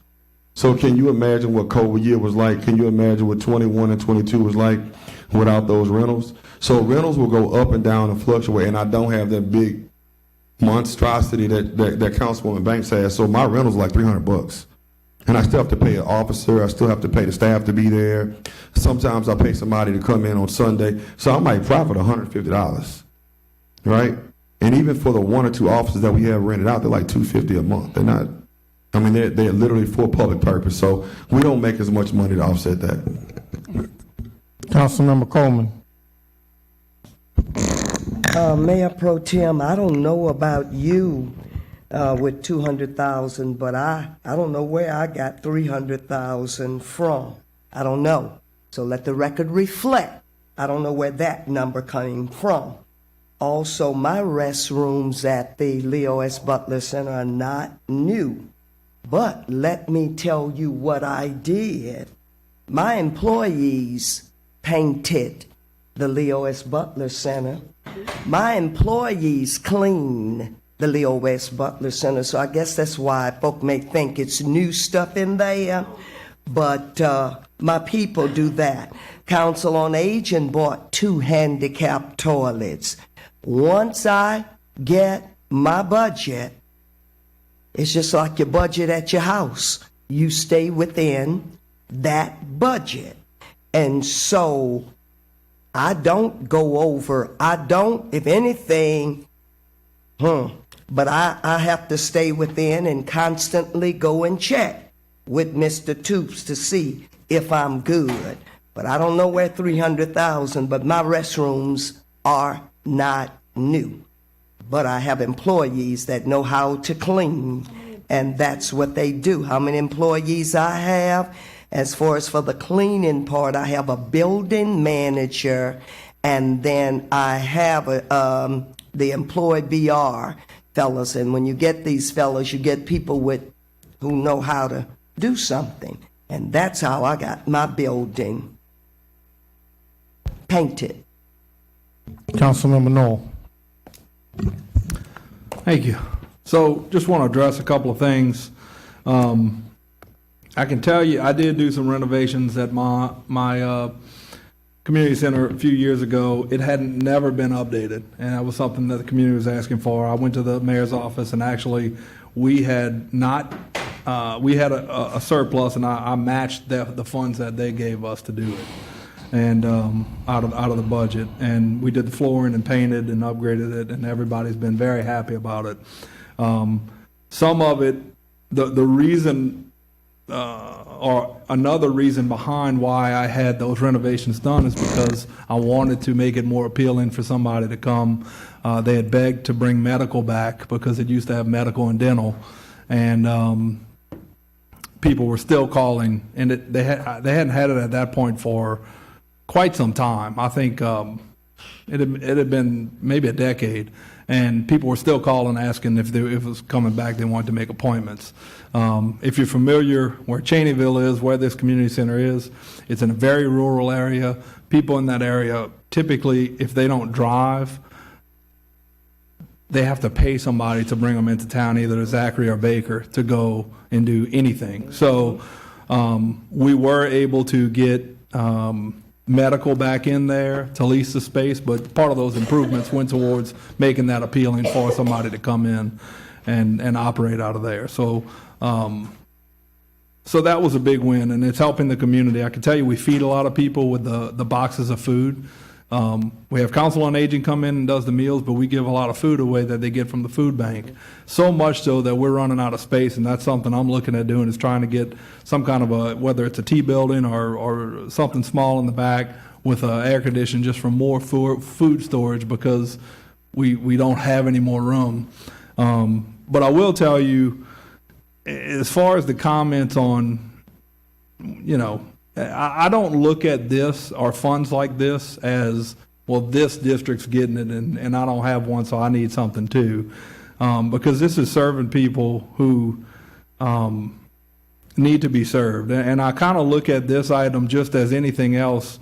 If you're serving the public, especially needy, I don't look at an agenda item that's doing that in any district as, well, just because that service generates in your district means that I need to get something in my district too. So I think these community centers serve a purpose and serve a need for the neediest in our community sometimes, and certainly for the elderly, and depending on what kind of programs you have going on. But that's that, to me, I don't think you need to look at that as, well, you have that, therefore I should have the same thing if I don't have that. Because in some instances, it doesn't mean you can't have it. If you have a need and you need to be able to have something to serve, I think that's fine, but I don't look at an agenda item that addresses being able to better serve the needs of some of the neediest in the community as a situation where that should be split equally among 12 districts just because. So I think the community centers, it was one of the biggest question marks I had when I came into this role. I didn't know what it was, how it operated. I was very nervous about it. I had to hire a new director right in the beginning. But if any of you have had conversations with me about it, it's been one of the most, it's an absolute blessing because I see the good work that's being done for a segment of the population that I realize, especially out there, they need that, and it is, it's the only place where they have any kind of sense of community and where they can get things that when I tell you there's people who used to have to pay somebody $10 each way to go into town and to come back because they don't have anybody to help them, and they can use the community center that's right down the road. And so this is serving people the way we should all strive to serve in every capacity. And so again, when I see an agenda item like this, I don't look at it as, well, wait, where's my 35 too? Or this should be split equally among 12. No, if this is serving people in the community, I think it's a proper. This is what we should be doing. So, thank you. Councilmember Hurst. Hey, so I do want to make something clear, and I apologize, Cole. I know you got a new air conditioner, man. I don't know how you got it. Never.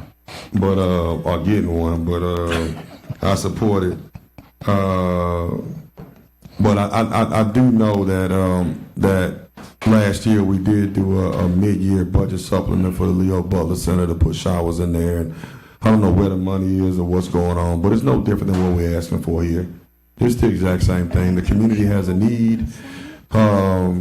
Unfortunately, I couldn't afford showers. So I want to tell y'all thinking outside of the box, because I know homeless people, when you're in the community centers, like Brandon said, you don't realize how much they function. We literally have prostitutes. We have drug dealers. We have people who are just needing food. We have everybody that comes and says, can you help me change my life? You may not have that as much in the rural areas, but in 70805, they walk the streets and they come to us for help. I went to Clay Reeves with Mosep. I don't know if Clay is here today. But I said, Clay, I can't afford a shower in my facility. He said, well, Darryl, I believe we're going to get a shower through Mosep, and we need to use it anyway just so the trailer doesn't rot. And so what we can do is park it outside the back of the community center so that homeless population can be served and have showering facilities and whatever else. Otherwise, just like any trailer does, it just sits up and rots. So I don't want y'all to think that I'm not trying to do the small things that make a difference. I'm trying to do the big things and work within the budget without going over. And when you're in these facilities, it took me about a year, like Brandon's been here about a year longer, but it took me about a year to really understand how important it was. But also, when you understand how important it is, you also understand the need. And although we can't do every need, by fixing the center up, you get more rentals. By getting, which is what you did. I couldn't do my medical clinic; they want that too. But with the facility being fixed up, the whole goal is to offset some of these costs through the rentals, because we do have no longer have the 1970s Formica. Somebody can have a rental in there and feel comfortable. We need. I mean, it's just bad. But the bottom line is that there's nowhere near that we've met our goal of what we want to do. This is just what we feel like we have to do for the bare basics. A stove that doesn't function, breaker boxes that need to be put in. I mean, just basic stuff that goes towards our budget. And Joe has done a good job at helping where he could, but then there's some limitations of what he can and can't do based on maintenance versus buying new equipment and whatever else, and that's kind of where we are. So thank you. Councilman Moe. So, Councilman Noah, I appreciate the fact what the comments you made about council members with facilities and they get money, therefore we should get money. I don't see it that way, and I don't take any disrespect to what you had said. What I look at it is when I hear about y'all are able to do these things in your community because you have a facility and you have a place, and I appreciate that. I think they serve great causes. It's not about the amount of money that you get, whether it's fixing stuff or to do projects and things like that. I see it as, I wish I had somewhere in my place to do that. I wish I could do that in my district without having to go find a rental place or somewhere permanent, or provide those services somehow. If I had, and I would have to rent a place to provide the permanent medical services and things like that. It would be a constant drain on the budget and all that. So I appreciate everything that y'all do at your community centers. I hope I didn't come across as, well, you got this money, I want that money just so I can have it in my district and go do, whatever I please. I would like to, because of the area that I do have, one thing that I think a lot of council members get from my district is the fact that, oh, you're from the city of Central, nothing outside of the city of Central, since 80% of it's in that area. And I made a promise to the people outside, that I would step up, I would do more and things like that. And a lot of my areas outside of that area are the same ones and the same type of people that everyone serves at your community centers and stuff like that. So, I never took it as condescending, but I see this as, and one of the reasons for the comment was, I would like to do those services in my area and have a place to be able to do that. I think Cleve's Councilman Dunn has done an amazing job when he first came on, and he ran with the whole idea and created a mechanism to be able to do a community center. I don't have an area that large outside of my area to create even those economic development districts. So again, I'll close on this. I commend y'all for what you do at your districts, and I think it's more of a point of, I think some of us would like to be able to provide with those same type of things in our areas. So thank y'all very much. Councilman Martin. Just a quick follow-up also to Councilman Knoll's comments. I did mean it the way you said it. I want that money in my district because somebody else is getting it. I'm very careful every year that in District 9 we always have a surplus, and we find a very interesting way or a very good way to go out and take that surplus dollars and put it into the district, right? If I can achieve that same goal by just overspending and going out and asking for more money, well, then I'll do it that way. So at the end of the day, budgets matter. If we program these dollars and there's a mid-year budget supplement, that's one thing. I wouldn't have a problem with that. But if you're telling me that this happened as a result of not budgeting properly, then that's a big issue, and it's something we've got to have controls in place for to make sure that it doesn't happen again. So, look, at the end of the day, I'm okay with approving this item tonight. I'm not trying to hold up what we're doing. We don't want to put one of our community centers in an issue where they can't pay their bills. But moving forward, this is a serious issue. We've got to make sure to address it. We've got to make sure it doesn't happen again. Thank you. I'll make a motion to approve. Motion to approve by Councilmember Hurst, seconded by Councilmember Hudson. Are there any objections on the $35,000 stove? Any objections? Item has been approved. Item has been approved. Item has been approved. Item 68. Item 68, authorize the Mayor President execute a supplement agreement number 1 to the contract with WTD Architecture for additional design services in connection with their contract for the new EMS station number 9 in the amount to exceed $4,500 by building and ground directors. Anyone here wishing to speak on item 68? When I with the council members, is there a motion to approve? So moved by the chair, seconded by Councilmember Coleman. Any objections? We go now to item 69. Authorize the Mayor President to execute an agreement with the WTD Architecture LLC and Architecture Design Services in connection with the Baton Rouge Fire Department SARS building in an amount not to exceed $115,625 by building and ground director. Is anyone wishing to speak on the item? We go down to council members. So moved by Councilmember Coleman, seconded by the chair. Any objections? The item has been approved. Item 70 There's been a request by the department to delete this item, authorize the mayor president to execute a supplemental agreement number 1 to the contract with Grace EBR Curtis LLC for additional design services in connection with their contract on the juvenile detention center upgrades in an amount not to exceed $844,220 by Buildings and Grounds Director. Anyone wishing to speak on the item? At this time, we'll entertain a motion to delete this item. So moved by Councilmember Hudson, seconded by the chair. Any objections? The item has been requested by the department to be deleted. Any objections? We now go to item 71. Same thing, ladies and gentlemen, on item 71, a request by the department to delete, authorizing the mayor president to execute an agreement with the city of Baton Rouge, Parish of East Baton Rouge on behalf of the Office of Community Development, Kingdom Buildings Developers of Louisiana LLC for a total sum not to exceed $800.64 by the mayor's Office of Community Development.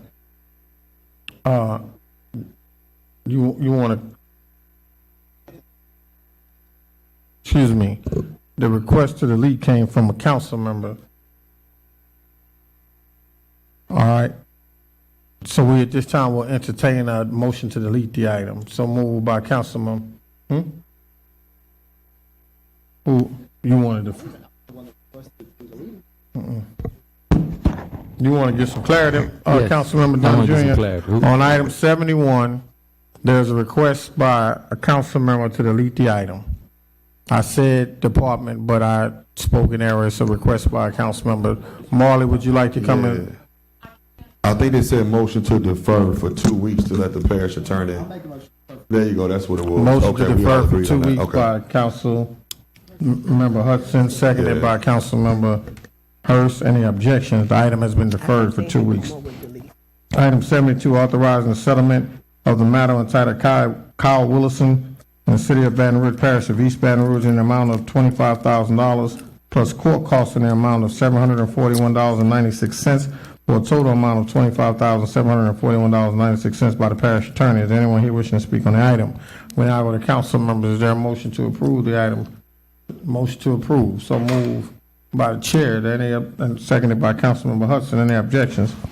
We now go to item 73, authorizing settlement in the matter of entitled Deshaun Thomas versus the city of Baton Rouge in the amount of $25,000 plus court costs in the amount of $268 for a total amount of $25,268 by the parish attorney. Is anyone here wishing to speak on the item?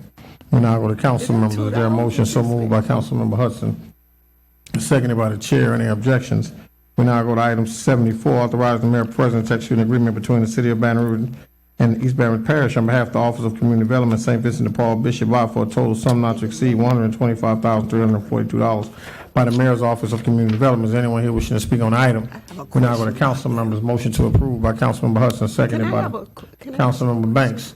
Councilmember Banks has a question, though, before we move forward. Councilmember Banks. Who could tell us about how much we just we gave were. St. Vincent de Paul last week or 2 weeks ago?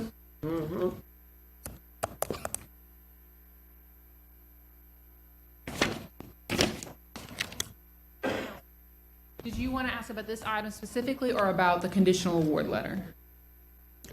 I don't know. I mean, I just know we just approved like a gazillion dollars. I wish we had a gazillion dollars to approve. But it was a, although that'd be a lot of compliance work. Oh, gosh. We did approve a conditional award letter in cooperation with the state, Louisiana Housing Corporation, $1 million investment, and the state is putting in a $5 million investment for a new facility. Okay. Of course, as we've all heard here today, you got to build a facility, but you also have to operate those facilities. Mhm. So this is for shelter operations, keep the lights on, keep the security guards paid. That's after it's built. That's for after this, but of course, St. Vincent de Paul is already operating facilities in our community today. So this is specifically for their open facilities. Okay, Emergency Solutions Grants is an entitlement fund we receive every year. We do an award process. This right here? Yes, ma'am. Okay, so I'm gonna go back to what Councilman Hudson talked about, budgeting. So they are already, for years, been doing this work, paying their bills. What's different? 'Cause So this is not a supplement in that way. So the Office of Community Development, we receive federal funds to keep shelters open. We ran an award process late last year, scoring committee, all that good stuff, and this is the determination of the scoring committee around the awards that we would provide with those grants. Okay, So so this is I kind got of you. A competitive. standard business thing. So yeah. it's just like, I mean, that was one thing and this is another. Yes, Okay. ma'am. Two different sources of funding. Of course, it's all a part of a strategy. You can't have one be successful without the other. But there are two different funding sources and two different award processes. For the non-congregate shelter development, that actual notice of funding opportunity is run by the state. Okay. Because they had the big money. And this one we ran locally at the city parish level. We ran a notice of funding opportunity through our grant portal. So what we were doing last time was just approving them to be able to receive. Yes, ma'am. So always with our awards, what happens is we do some sort of procurement process. It varies depending on what it is. Put that in front of the mayor. Mayor says, okay. We put that in front of you. You say, okay. We put that in front of the grants review committee. They say, okay. And then we execute it. And I think it go to grants committee, then all that other stuff, right? That kind of runs depends. simultaneously. Okay. It depends on how efficient we, Yeah. all those different things. But for instance, that non-congregate shelter, that award, mayor signed off on it. That will, of course, come before this body. Gotcha. Same with the youth public facilities that mayor announced this morning for conditional award, which I know we're all very excited about, and the district I grew up in. So, and we'll be bringing that, of course, to this body as well for your approval. Okay, thanks very much. Of course. So moved by Councilmember Hudson, seconded by Councilmember Banks. Any objections? We now go to item 75. Authorizing the mayor president to execute an agreement between the city of Baton Rouge, parish of East Baton Rouge, on behalf of the Office of Community Development, St. Vincent de Paul Speed Greens, for a total amount not to exceed $178,890 by the mayor's Office of Community Development. Is there anyone here wishing to speak on the item? We now go to council members. So moved by Councilmember Hudson, seconded by the chair. Any objections? We now go to item 76, authorizing the mayor president to execute an agreement between the city of Baton Rouge and the East Baton Rouge Parish on behalf of the Office of Community Development to Youth Oasis for a total sum not to exceed $97,339 by the mayor's Office of Community Development. Is there anyone here wishing to speak on the item? We now go to council members. So moved by Councilmember Hudson, seconded by Councilmember Hurst. Any objections? We go now to item 77.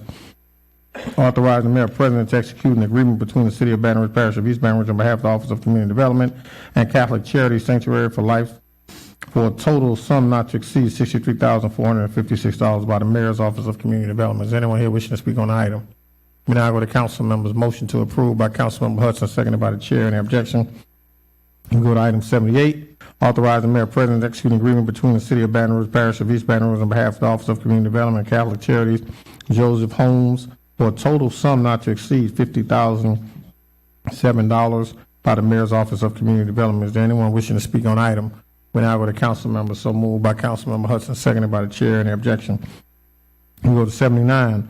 Authorizing the mayor president to execute an agreement between the city of Baton Rouge Parish of East Baton Rouge on behalf of the Office of Community Development and Open Health Care Clinics Heart Program for a total sum not to exceed $453,288 by mayor's Office of Community Development, contingent upon grants and contracts review committee. Is there anyone here wishing to speak on the item? We now go to council members.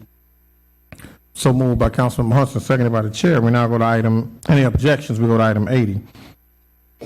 Authorizing the mayor president to amend the subrecipient contract with HIV/AIDS Alliance for Region 2, increasing by $29,378 for a total amount not to exceed $653,670 by Human Services Director. Is anyone here wishing to speak on the item?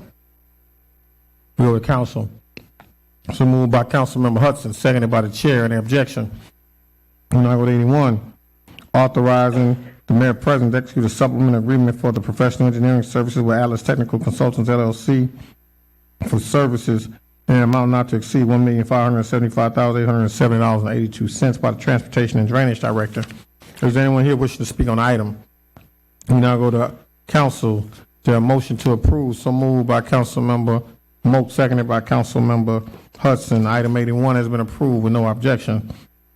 Item 82, authorizing the mayor president to execute an agreement between the city of Baton Rouge Parish of East Baton Rouge and the Office of Community Development and Volunteers of America program for a total sum not to exceed $419,755 by the mayor's Office of Community Development. Is anyone here wishing to speak on the item? We now go to council members. Is there a motion to approve that item? So moved by Councilmember Adams, seconded by the chair. Any objection? We go now to 83. Authorizing the mayor president to accept funding through the FHWA Transportation Alternatives Program and to execute agreements with the State of Louisiana Department of Transportation Development in connection with the BR Choice Multimodal Path and Connector Bridge Project, $1,750,000 federal and $435,000 local funding by Transportation and Drainage Director. Is anyone here wishing to speak on the item? Council members, you should have received one email comment in opposition to item 83. We now go to council. Is there a motion? So moved by Councilmember Adams, seconded by Councilmember Hudson. Any objection? We now go to item 84. Authorize the mayor president to execute an agreement between the city of Baton Rouge Parish of East Baton Rouge on behalf of the Office of Community Development and the START program for a total sum not to exceed $300,000 by the mayor's Office of Community Development. Is anyone here wishing to speak on the item? We now go to council members. Is there a motion to approve item 84? So moved by Councilmember Hudson, seconded by the chair. Any objection? We go to 85, authorize the mayor president to execute an agreement between the city of Baton Rouge Parish of East Baton Rouge on behalf of the Office of Community Development and Metro Health Program for a total sum not to exceed $290,258 by the mayor's Office of Community Development. Is anyone here wishing to speak on the item? We now go to council members. Is there a motion to approve? So moved by Councilmember Hurst, seconded by Councilmember Hudson. We now go to item 86. Authorizing the mayor president to execute an agreement between the city of Baton Rouge Parish of East Baton Rouge on behalf of the Office of Community Development and Brightside Clinic Program for a total sum not to exceed $150,000 by the mayor's Office of Community Development. Is anyone here wishing to speak on the item? We go now to council members. Is there a motion to approve item 86? Motions by Councilmember Hudson, seconded by the chair. Any objections? We go now to item 87. A resolution providing for the limitation on the number of presentations or recognitions any individual council member may place on the presentation and special recognitions agenda by Metropolitan Council, by Councilmember Hudson and Councilmember Coleman. Anyone wishing to speak on the item? So moved by Councilmember Hudson, seconded by Councilman Coleman. Any objections? Item has been approved. We now go to item 88. Waiving the provisions of Title 1, Part 1, Chapter 1, Section 1-2A, Order of Business and Regular Meetings in the Code of Ordinances of the City Parish, East Baton, so as to begin presentations and special recognition at 3 p.m. by Councilmember Brandon Knoll. Anyone wishing to speak on the item? We now go to council members. So moved by Councilmember Knoll, seconded by Councilmember Hudson. Any objections? Item 88 has been approved. Council members, we're going to take items 89 through 114 together. And council member, these are adjudicated properties. Item 89, Lot 13, Square 3, Subdivision Magnolia Place, District 10, motor owned. Item 90, Lot 5, Square 1, Subdivision Parkview, District 10, in my father's house. Item 91, Lot 22, Square 43, Subdivision South Baton Rouge, District 10, high bidder, Whitaker Investment Company, $100. Yes. Point of order or something. I get off at 3 o'clock. So I was wondering if we could do 3:15. Yeah, we'll go back, but we don't have to start at 3. We just can start at 3. We don't have to start at 3. Oh, okay, based on the number on Right. there. Okay, then. I'm not. We're going to notice. So how y'all? So because of open meetings requirements, we're going to have to notice the meeting for 3 o'clock. Currently, we notice the meeting for the presentations portion of the meeting for 3:30. It will now be noticed for 3 o'clock. Gotcha. I I'll see y'all when I see can't you. get here for 3 every meeting, so we probably won't start. It's up to unless y'all. somebody else wants to start. When you look at the number, you'll determine. Well, just to be clear, we, again, because of open meetings issues, we have to say that the meeting will start at 3 o'clock. got you. So, Can I ask, So Dwight so will how be- soon in advance do you have to make that announcement? so because y'all just adopted that, It's plan of it is government. always going to be at 3 o'clock. It's plan of government. Just like a council meeting.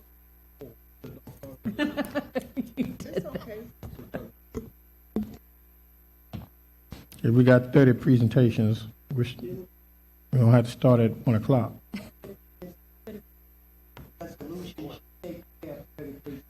But let's go, let's finish the adjudicated. If we can, all right, we on item 92. Lot 16 plus Square 18, Square 43, Subdivision South Baton Rouge, District 10, Whitaker Investment Company, $100. Item 93, Lot 20, NA Square 43, Subdivision South Baton Rouge, District 10, high bidder Whitaker Investment Company. 94, Lot 49, Square 17, Subdivision South Baton Rouge, District 10, high bidder Linda Coleman, $500, excuse me. Item 95, Lot 12B, Subdivision South Highland Industrial Park, District 3, high bidder South United Incorporated, $130,000. Item 96, Lot 9, Square 27, subdivision Greenville Extension, District 7, high bidder, Axe National Management Services, $40,100.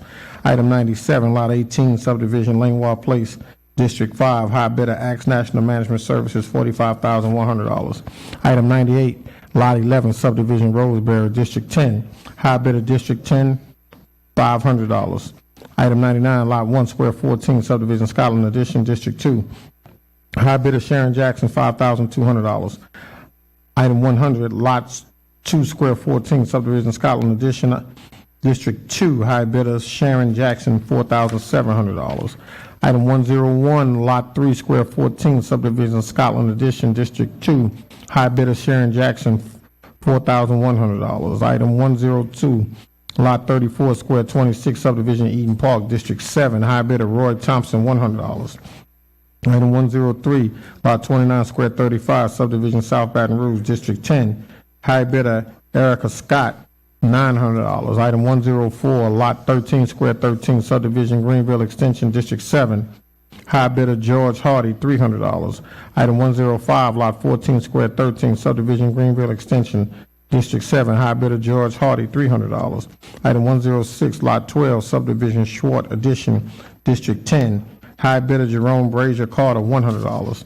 Item 107, Lot 12, subdivision Guardia View, District 3, high bidder TD Real Estate Group, LLC, $2,500. Item 108, Lot 9, subdivision Riverland, District 3, high bidder TD Real Estate Group for $2,500. Item 109, Lot 12, subdivision Riverland, District 3, high bidder TD Real Estate Group, $2,500.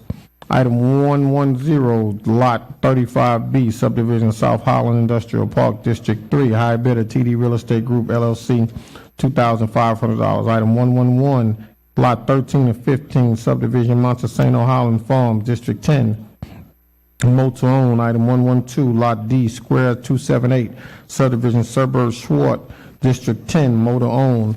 Item 113, Lot 1 Point Square and 3, Square 4, subdivision Wilson Place, District 10, motor owned. Item 114, Lot 26, subdivision McClure Place, District 2, motor owned. Is there anyone here wishing to speak on adjudicated properties?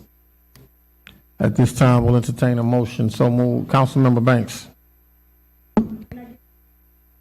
This is somewhat a thought, and I know William is in here, but as part of, it's kind of like as part of the planning and the permitting area, it's advised that persons talk to the council member so that they can get the support and make sure there's no, a lot of times it's so that there's no either duplication or we don't know what's going on in that particular area that would either prevent us from supporting whatever.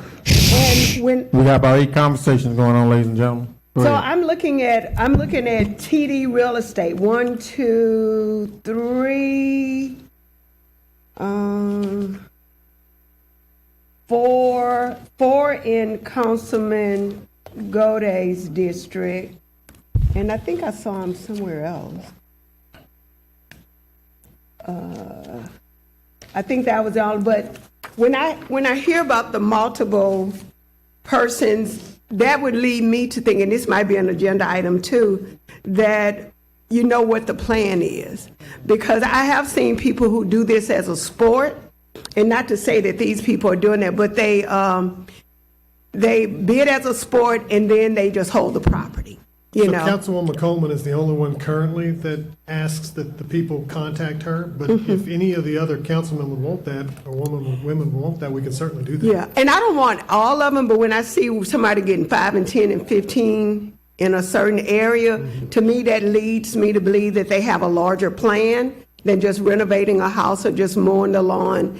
And I don't know, like I said, I don't know if this should be an agenda item where anyone that bids or win a bid of 3 consecutive properties that they have that conversation, or is just recommended. But that does lead me to concern. For one, the questions come to us. you know, Well, when currently- they start seeing, We do that for Councilwoman Coleman, Right. and it's not something we put in an ordinance or a resolution, we just Right. do it. But if you would Okay. like something like that, we can certainly do it.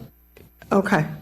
If you So, want to tell me yeah, what you we'll want. talk about it, yeah. we're happy to I do was that. just, had you spoken with this gentleman? Or they have 4 in your property? The TD, I haven't spoken to them, no, I'm familiar with them as an entity. They own some others, that Ned Avenue is all in the Gardere area. Okay. Yeah, so, you know, that's all I was thinking, like, he knows him, he I guess he has confidence in him doing, but I do know in my district, I had people do this as a sport, and right when they're bidding, they have something else that's on condemnation. And so all that just, is just, I guess, a conversation for everybody, that when you see multiple, somebody bidding on multiple projects, that you may talk to you, or you tell them, look, I'm you might happy to- want to get whatever in you touch might with. wanna do, we're happy to Okay. do, yeah. That's all, just a thought. Is there a motion to approve, council member? So moved by council member Banks, seconded by the chair. Any objections? Items 89 through 114 have been approved. We go now to appointments. Volunteer Fire Department, Board of Commissioners, Fire District 4, essential consideration of replacing Chris Choate, who resigned. This is a 2-year term. Current ballot is Michael J. Williston. Is there anyone here wishing to speak on the item? We now go to council members. Council member Moak. Is Mr. Michael here? Mr. Michael? Michael? Okay. I don't see him. Chief, do you have any comments about Mr. Michael you'd like to give? Well, give him my regards. I'm going to make a motion to approve him. Motion to approve by Councilmember Moak, seconded by Councilmember Adam. Congratulations, Mr. Williston, you've been approved. Item 116, CAHSD to replace Jerry Hobdy, who is not seeking reappointment. Metropolitan Council must submit 2 names for consideration by the governor. Nominees must meet one of the following criteria: have professional expertise in finance, accounting, business enterprise, or auditing, has a professional expertise in the field of mental health. 3 is a parent, consumer, or advocate of the field of mental health.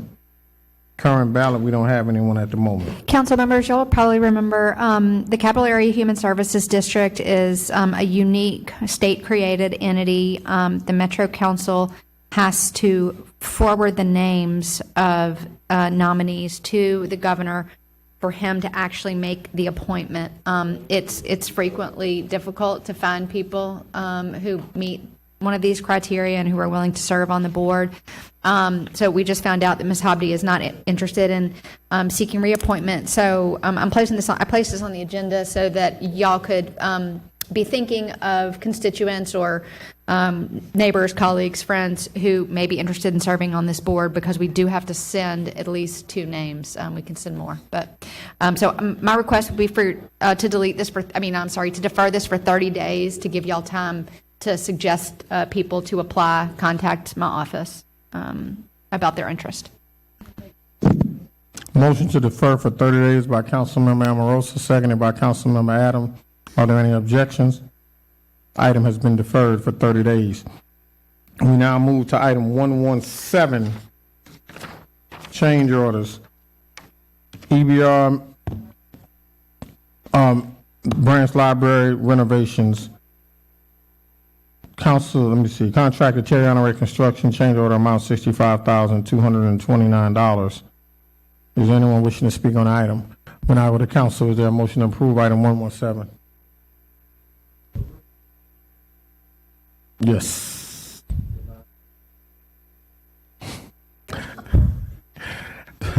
Is there a motion?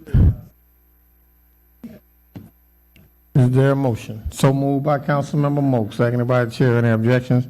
We go now to 118 Elgrove Gardens Drive, pedestrian improvements, contractor Triumph Construction, change order amount $22,121.63. Is there anyone wishing to speak on the item? We now go to council members. Is there a motion to approve the item? So moved by the chair. Is there a second? Seconded by Councilmember Hudson. We now go to final acceptances.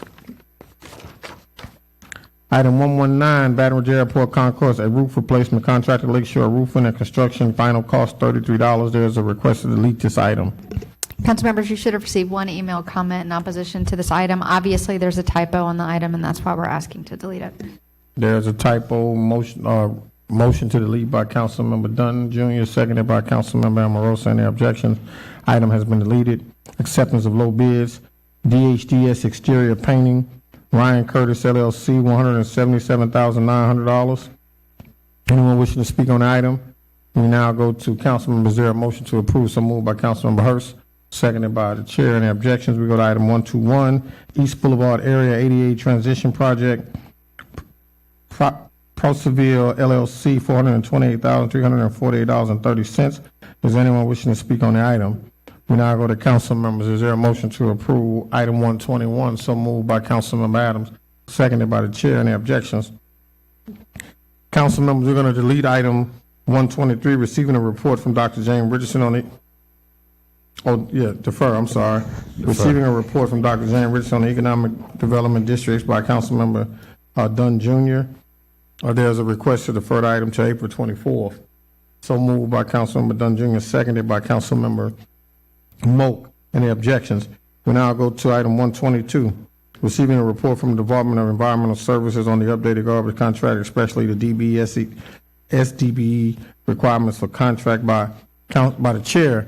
Very quickly, if I may, I asked Adam to keep this report brief.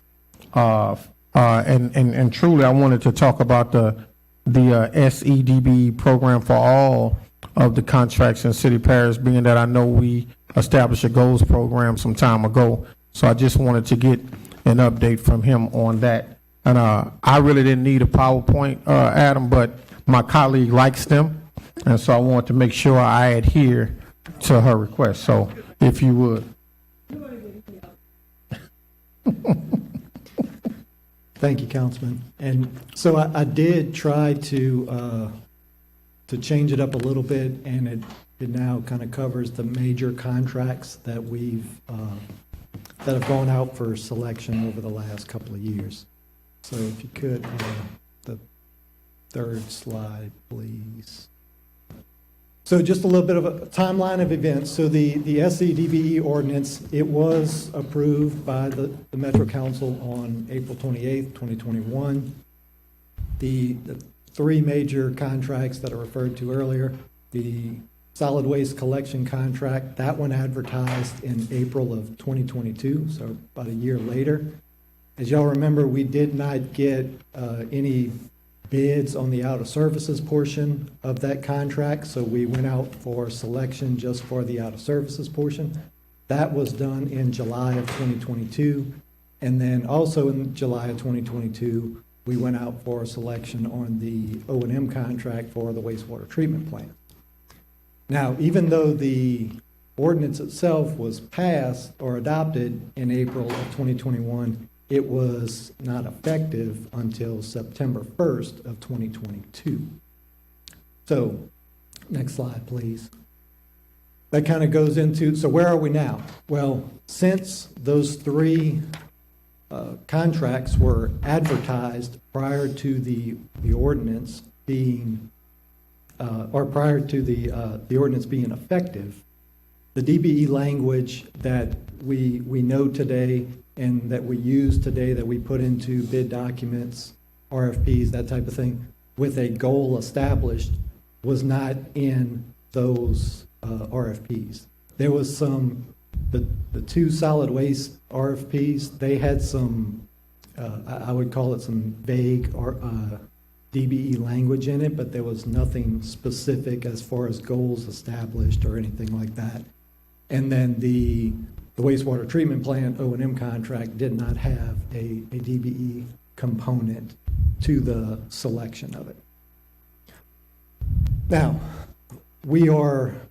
but even though it was not in the RFP, we are working with all of those vendors to create a DBE participation in all of those contracts.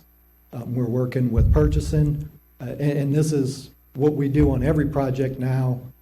We take a scope of work, we send it to purchasing, we tell them what that scope of work is. If it's a public works project where it's got bid items, that type of thing, we take the bid items, we take the cost estimate, we send that to purchasing. They evaluate it, and it comes back to us and it says your goal is X. Okay, so we've sent them the documents for the garbage collection contract. Just recently sent them, I think it might have been as recent as yesterday, the scope of work on the wastewater treatment plant O&M contract, and we are working to put those in there. The solid waste contract, it came back, we're working on, it's a little in excess of 15%. So we don't have one right now on the O&M contract, but when we met with them late last year and working on the renewal, they had agreed that they would gradually increase their participation. I think they were at 4% last year, and they're looking to increase to 10% this year. That's where they're at now. But again, we sent the documents over to purchasing so they can analyze it and see where should they be. Okay. And then the other thing that we're doing is we are sending vendors that we know that are that we think would qualify for the program. We're sending those to purchasing so that they can evaluate those vendors to see if they could be added to the list so that we could, and then once they're added to the list, they can, those vendors, the primes can say, hey, I'm using this vendor, and then it also shows up on the list so that whenever other projects are advertised, those vendors are on the list. So that's what we're working on now.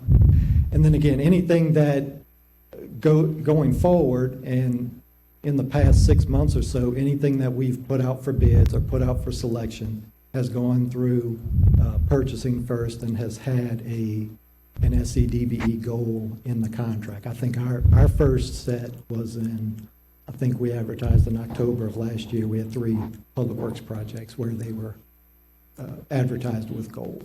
Do you know when the first projects with a goal were advertised? You said that was October of last year. Those were the first? Those were environmental services projects. I don't know if there were other projects. Yes. Let's go ahead. Is that complete the report? Yes. Is there anyone here wishing to speak on that? We'll go to council. Anybody else got any questions? I got a few questions I want to ask Adam. Couple of things. So we don't have a standard goals program number, do we? I'm sorry? We don't have a standard goals program number for the SCDB program, say 25%, 40%. Do we have a standard number for the program? And this may be better for purchasing to answer. Okay. I think I know the answer, but probably better for them. Be safe. Yes, sir. Good evening. I'm Philip Gore. I'm the Assistant Purchasing Director. Are you new to the department? Almost a year. Okay. Almost a year. Go ahead. So, to answer your question, I believe there is an overall goal for us to try and achieve of 25% from the mayor's initiative. But like Adam was saying, each project will be individually analyzed to determine a goal based off the DBE participants that are available. All right, and if companies, primes are not meeting the goal, do we have a mechanism in place to evaluate? Is there a reporting system? Is it every month, twice a month? Do we have any of those things in place? And if we don't, do we have a timeline to establish those things? Because I think, and here's where I'm going with this previous council worked extremely hard to establish first the diversity study, right? And then we worked extremely hard to establish the goals program. And then I think Councilmember Dunn, if I'm not mistaken, and Mayor Broom worked to set up the Office of Supply Diversity. And so many of the comments and conversations I have is with small businesses who are seeking to have opportunities with city parish and may not have the capacity to do a lot of the work, and so are looking to partner with a prime to do this work. And I just want to make sure we as a city parish are keeping that commitment to the small business owner to say, hey, listen, if you meet the status of an SCDBE or a DBE, we're making sure there's opportunities for you. And in addition to that, there's a process in place to determine whether or not those companies are doing their part in terms of reaching out, working with, and making sure those vendors get an opportunity. I personally would love to see local small businesses have the opportunity to do this work, and when they don't, then what are we doing as a city parish? Because while I think it's the process, or I think it's the responsibility of the prime to do the outreach, I think it's the responsibility of the city parish to hold them accountable for doing so, and then put in place parameters or procedures or consequences when they don't. So I just want to make sure we're doing that, if that makes any sense. And if we don't have that in place now, we can table this conversation, and I'll receive the report, and then I'll be asking purchasing to come back and do a report on that process, timeline, and procedures for those things to take place. No, sir, absolutely. You hit on a lot of points. I was trying to keep track, but we do have a lot of those things in place. A lot of matchmaking events have been taking place with our newly established SCDBE team. The manager was hired and in place less than 2 months ago. So they're getting a team together. It's getting off the ground. We just recently had a vendor fair at the River Center here. We are constantly reaching out to the small business owners, like you mentioned, to get them certified in the program. And our list is growing. I believe it's over 200 and something vendors now. So all those things you touched on, even the compliance piece, all of that is in place. Councilmember Hurst. I'm gonna let his computer's not working, so I'm gonna let the first 5 be please. Go ahead. Councilman Cole, Mayor Pro Tem Cole, I want to echo everything you said. I think that you were dead on. I would also add to it, there's a thing called a good faith effort, where some of these primes are required to make, and it depends on your definition of what a good faith effort is, to reach out to a sub or a local small minority business, determine if it's been a real sincere effort or not. Oftentimes it may be just making 1 or 2 phone calls or sending 1 or 2 emails. So that's a part of the parameters in their requirements to get local small minority vendors involved. What I would do and take the extra step is ask the administration, whether it's procurement or any of these departments that are procuring opportunities, to connect with us as members of the council who may know vendors who can fulfill some of these roles. I've done that with many department heads, whereas the prime has made a good faith effort, or the department has made a good faith effort, and they still was not able to come up with a vendor to partner a prime with to do some of this work. But I was able to reach out into my network and identify somebody and let them know that this is a company or business that can conduct this product or sell this product or service. So that would be the extra step I would encourage each of my council colleagues to make, and also the department heads to connect with us when you run into a situation where you can't find a vendor, or you've made a good faith effort and you come up empty. We oftentimes have people in our network that could fill these roles and take on some of these projects. I'll say one more time. Go ahead, Councilman Hurst. Yeah, and so I echo what he's saying. I think the majority of us have SCDBs that come to us, and we've had several discussions with Adam and other things. And I will say this though, Adam is listening. He's not. So let me make that very clear. He has listened, because we've seen the effects of those conversations. And I want to thank you for that. But I was talking to Cleve earlier, just as we noticed something here and on another item about how Jefferson Parish operates just one portion of what they do. There's a group where they have pre-certification almost, right? And then there's a list.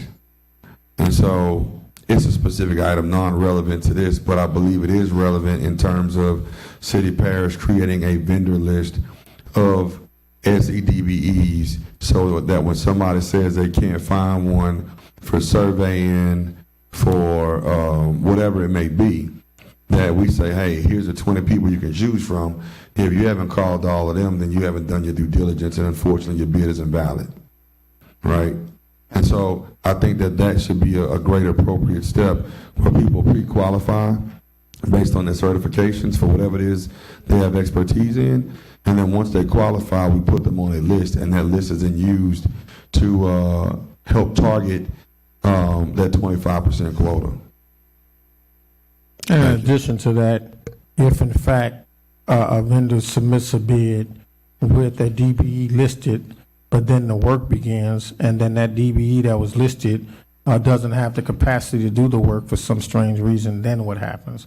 If in the reporting mechanism, they're no longer working with the DBE listed for the bid to receive it, what do we do then? Are we requiring them to go out and find another? Are they doing the work themselves without working with a DBE or STBE? I think what I'm looking for is some transparency and some reporting in terms of the big contracts, you know, particularly all contracts, but I know that there are some real big ones with the city parish, and just want to make sure that the small guys have an opportunity to do some of this work so he or she can stand their own business up and then be able to do even more work and compete for more contracts and eventually become a prime themselves.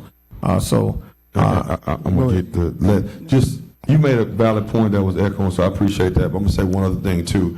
I think that he alluded to but didn't necessarily say was that there's several opportunities where you have minority contractors that are put on a bid and they still never get the work. Not because they couldn't do it, but they don't want to blackball themselves from future opportunities. So they say, hey, I'm not going to argue this one because you gave me the last one, right? And so you have to show payments to those particular vendors. Is that correct? Mm-hmm. Yeah, so we've all experienced that where some people have been used literally just to win the bid but never got an opportunity to make money from that bid win. So just FYI, those mechanisms he's talking about, I believe will correct that, along with the list. Councilmember Coleman. Mayor Pro Tem, thank you for this report. Adam, these acronyms, I want you to spell this out. Instead of SEDBE, you put on there exactly what that means so that anybody that would pick this up, it would be no question. My question is, you said where are we now? And there were no goals in the 3 RFPs because they were advertised before the program was effective. I go back to what Councilman Dunn said in good faith.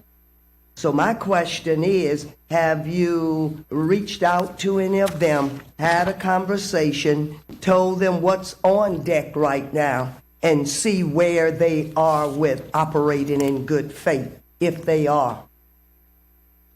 Yeah, we are actively having those conversations. With those three?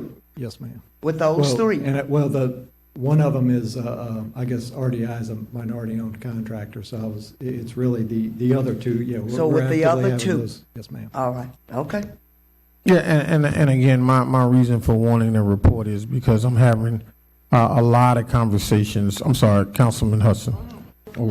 A lot of conversations with folks. And look, and if I'm being extremely transparent, it's a campaign year. And so on the campaign trail, you hear a lot of people say, you know, we're looking for opportunities to do work with the city of Baton Rouge, and we just don't see those opportunities existing. What is the goals program? What does it look like? What are the mechanisms in place? What's process and procedure? What's the accountability matrix? What's the compliance matrix? What is the penalties when big companies don't do what they say they're going to do in a good faith effort? So, you know, just want to have the conversation and continue to bring it to the forefront because we do want to see small businesses have the opportunity with the series of incidents we've had relative to violent crime in the city. I think we know if we can employ people, put them to work, we can see a change in that, a decrease in that, and so that is going to assist. So just want to keep it on the front of your brain, Adam, and then the front of purchasing's brain, so that we can continue to do outreach, identify, work with, and make sure they have the opportunity. Councilman Hudson. So it may have been said in Councilman Cole, when Councilman Cole asked questions earlier, but I didn't catch it, or I've forgotten it. What is our current participation for DBEs parish-wide? I'm not trying to put you on the spot. If you need to follow up, that's fine. I can get you an exact answer, but I want to say it's over 10%. I know that for sure. I can get that for you though. And do we know what our gain has been since the SEDBE program has started? Yes, because I believe it started at 4%. Okay. Was what the disparity study identified. And so I believe now I had those numbers. That's fine. Look, I'm just trying to establish we are moving forward, right? We are making some progress. Go ahead, Dante. Absolutely. So just to offer some concrete numbers, and I don't have the percentage in front of me, but I can say as of last week, I got this update from Director Paul Narcisse. So last year, we spent approximately $63 million in contracts with DBE firms, minority-owned, women-owned, veteran-owned firms. This year, we have already committed $27 million in contracts to those same firms, or those same types of firms. So we are on pace to surpass that number from last year. Gotcha. Okay. All right. So now this question is specifically on the DES, the three contracts that we're talking about.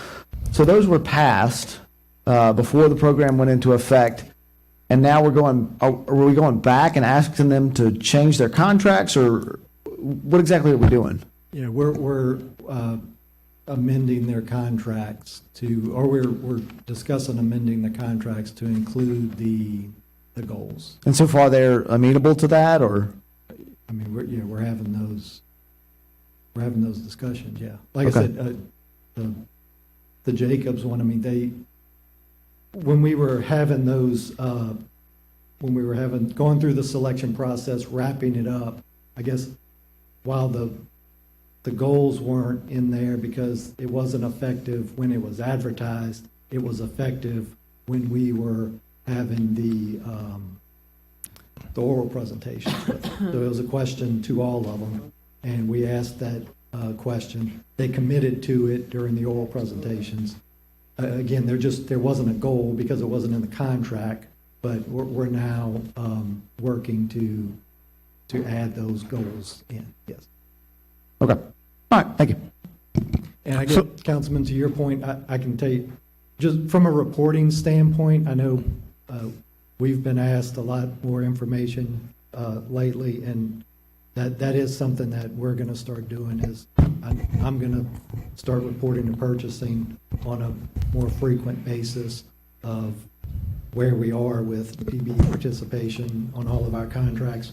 We're also looking to work it into our, we're moving over to eBuilder, which is a software that handles a lot of our construction management, and then it also handles our invoicing. We're going to try to capture that as part of the invoicing process so that it's easy. We can just dump out a report and make it a lot easier to make that report to purchasing. And I would offer two things. One, while I appreciate we're moving in the right direction, my question is, are we moving in that direction with the same exact vendors every time? I think there are a number of new businesses in this town.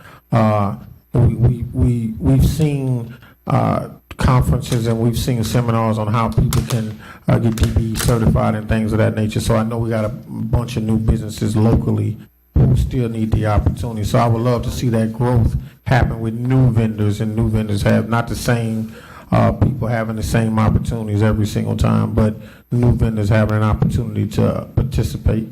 Councilmember Banks. Thank you. Yes, this, we're talking about purchasing and, contracting and all of that. But even as it relates to any awards, any CEAs, any MOUs, whatever that the city parish is dealing with, there is, and this goes back to what Pro Tem Cole has talked about, the usage of the same contractors over and over. And so, when I first got on the council, the problem was we were using the same, just regular black, big, whatever, I'm not black, white, hell contracts. I don't know what you call them, Sarah. I'm not to be politically correct. I do apologize. But anyway, my point is that we're using the same people over and over. So even though we've made progress as it relates to DBEs, we're still having the same practice of using the same ones over and over again. And as it relates to contracting, what even within those ranks, what they say, and even if it's an OCD contract, whatever, because of that the city is choosing vendors that could float money. And because of the fact that, first of all, there's no policy at the federal, state, or local level that says that you cannot incentivize or give any amount of funding in advance, but because almost everything is on a reimbursable, and because it's titled the question to get it in a 30-day net as it relates to city parish, then the same persons are getting the contracts, and because they're getting the contract, that also closes their mouth to complain. And as I said, this is stated by those very benefactors that, they believe it's still frustrating to them. They're happy to have the work, they're happy to have the opportunity, but because we do not have a system where people are being paid on whatever arrangements, because we are so untrusting of the people we're doing work with, that we hold them, we don't advance any money. That is what is also closing the pool. So it's not just policy, it's not just putting in percentages, but it's also the way we're doing work. And the previous item, when I talked about AARP, some communities they use that money to look at how they could get money out the door quicker and effectively. We have to stop acting like making the federal government to be the big bad wolf in some cases, because when you look at their policy, they're just asking to make sure that in many cases, it's an interpretation. And I just think that we shouldn't just say, put in the amount, put in these acronyms, but still hold businesses that don't have the capacity hostage and prevent them from getting it because they don't have the capacity. And we need to stop starving people who are just so happy to get a contract. And at the end of the day, a lot of them don't even come back or even give up on getting payment. I've heard someone say, I never did get my payment, I just gave up. And that is a bad reputation that this city parish has. And that, to me, is more important than the plan of government. That's more important. I'm going to say it's more important than DBE, but it needs to be worked simultaneously. Councilman Moak. Just a quick question. Can we find out how many of these DBEs we have in our districts? Does GIS tag minority and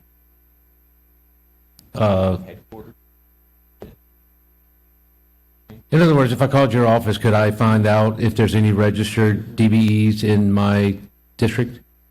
I think we can, it's possible. We have they're registered with the city in VSS, so we have their addresses, so we can determine their district, yes, sir. Okay, and we have, do we have like training programs in place to work with them on how to apply the process and get on lists and things like that? Yes, our DBE team has been doing that. We've had a lot of outreaches and different events where we have all these DBE firms come and we give them material, we help them, we tell them what avenues they have to do that. So to get them registered, to help them with a lot of the things that was mentioned about funding, we can point them in the right direction. Okay. Well, since I don't have a community center, as soon as I find a place to rent, I will have a class out in my district. So thank you for the information. Councilmember Dunn Jr. Thank you. Councilman Moak, that information is readily available to you for DBEs in your district or DBEs that are parish-wide. They have that information. You can request that information. As it relates to supporting local small businesses, I think too many products and services that we procure go to vendors who are out of state. And I know we can't legally only procure opportunities with those who live in Baton Rouge or live in the state of Louisiana, but we should give them every opportunity to compete. Those business owners pay property taxes, sales taxes, inventory taxes, payroll taxes right here. So when those resources go to a local business, it makes a greater impact on our city parish economy. it makes a greater impact on the hiring practices and the jobs that are available to people who live right here in the city. So whether it's election time or non-election time, I think we need to make a concerted effort to make sure local businesses have an opportunity to compete for many of the things that we procure. I don't think we do a good enough job of making sure local businesses have an opportunity to be aware of the things that we have available and have an opportunity to compete. Now, there is some responsibility on local businesses to know that these products and services that we procure are available to them as well. But the reality of it is many people don't even know that they have an opportunity to do business with local government. So that brings us in play to make sure that our constituents and those around the parish are aware that these opportunities are out here. Get on the approved vendors list.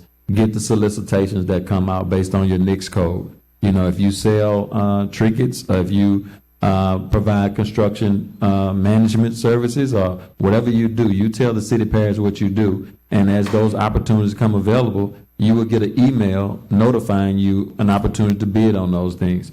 Contact the procurement department, get on the approved vendors list, and take advantage of the opportunities that we procure. A reference was made to the disparity study.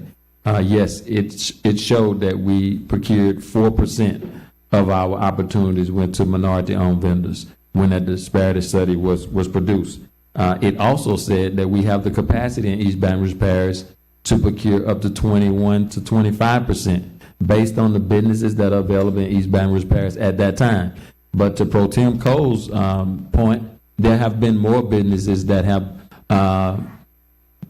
come into the fold since we did that study. So that number may be greater right now. So we at least know based on that study in 2017 or 18, whenever that was, that we had up to 21 to 25% capacity. So we got a long ways to go.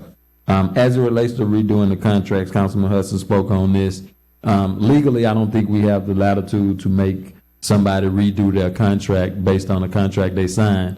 However, we do ask of our prime vendors and our sub-vendors to be good partners, be good corporate and community partners with us. And I want to do business with prime vendors who understand the spirit of what we're trying to do as a council and what we're trying to do as an administration. And it's been very clear that we would like to get small minority local businesses involved. So whether it's in the contract or not, I will be personally impressing upon these primes, whether it's Jacobs, whether it's Republic, or whether whoever it is, to partner with us in that and be a good corporate and community partner and help us do that. The policy or the department wasn't in place at the time you signed your agreement, but you know what we're trying to do. We want you to help us impact our community. Some of these services and products that we procure are so sophisticated and so unique. Sometimes it may only be one or two firms in the country that can produce some of this stuff, so you won't be able to use somebody local. We understand that. But in the event that you're making hundreds of millions of dollars from city parish, we expect you to help us invest in our people and help them build capacity so they'll be available to grow their company, grow their business, and ultimately take care of their family. So that's the expectation. Thank you.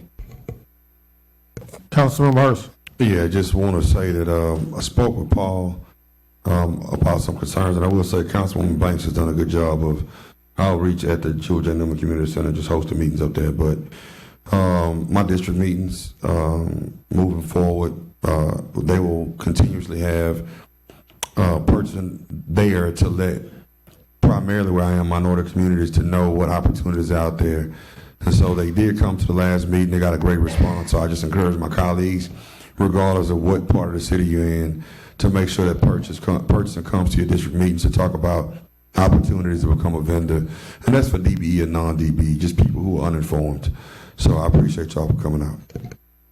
Thank you so much for the report, and I just want to tell you up front, I'd like to continue this conversation throughout the remainder of the year to get regular updates on the participation and the prime vendors and how they're doing around the goals program. All right, thank you, gentlemen. At this time, we'll entertain a motion to adjourn. Councilmember Amoroso, motion to adjourn, and as always, protect your mental health. If you need therapy, get you some. And read to your children, and when you're done reading to them, have them read back to you. Best way to improve reading comprehension. Thank you very much. Have a good evening. Oh yeah, happy Easter to everyone. Do something fun. Spend some time with family.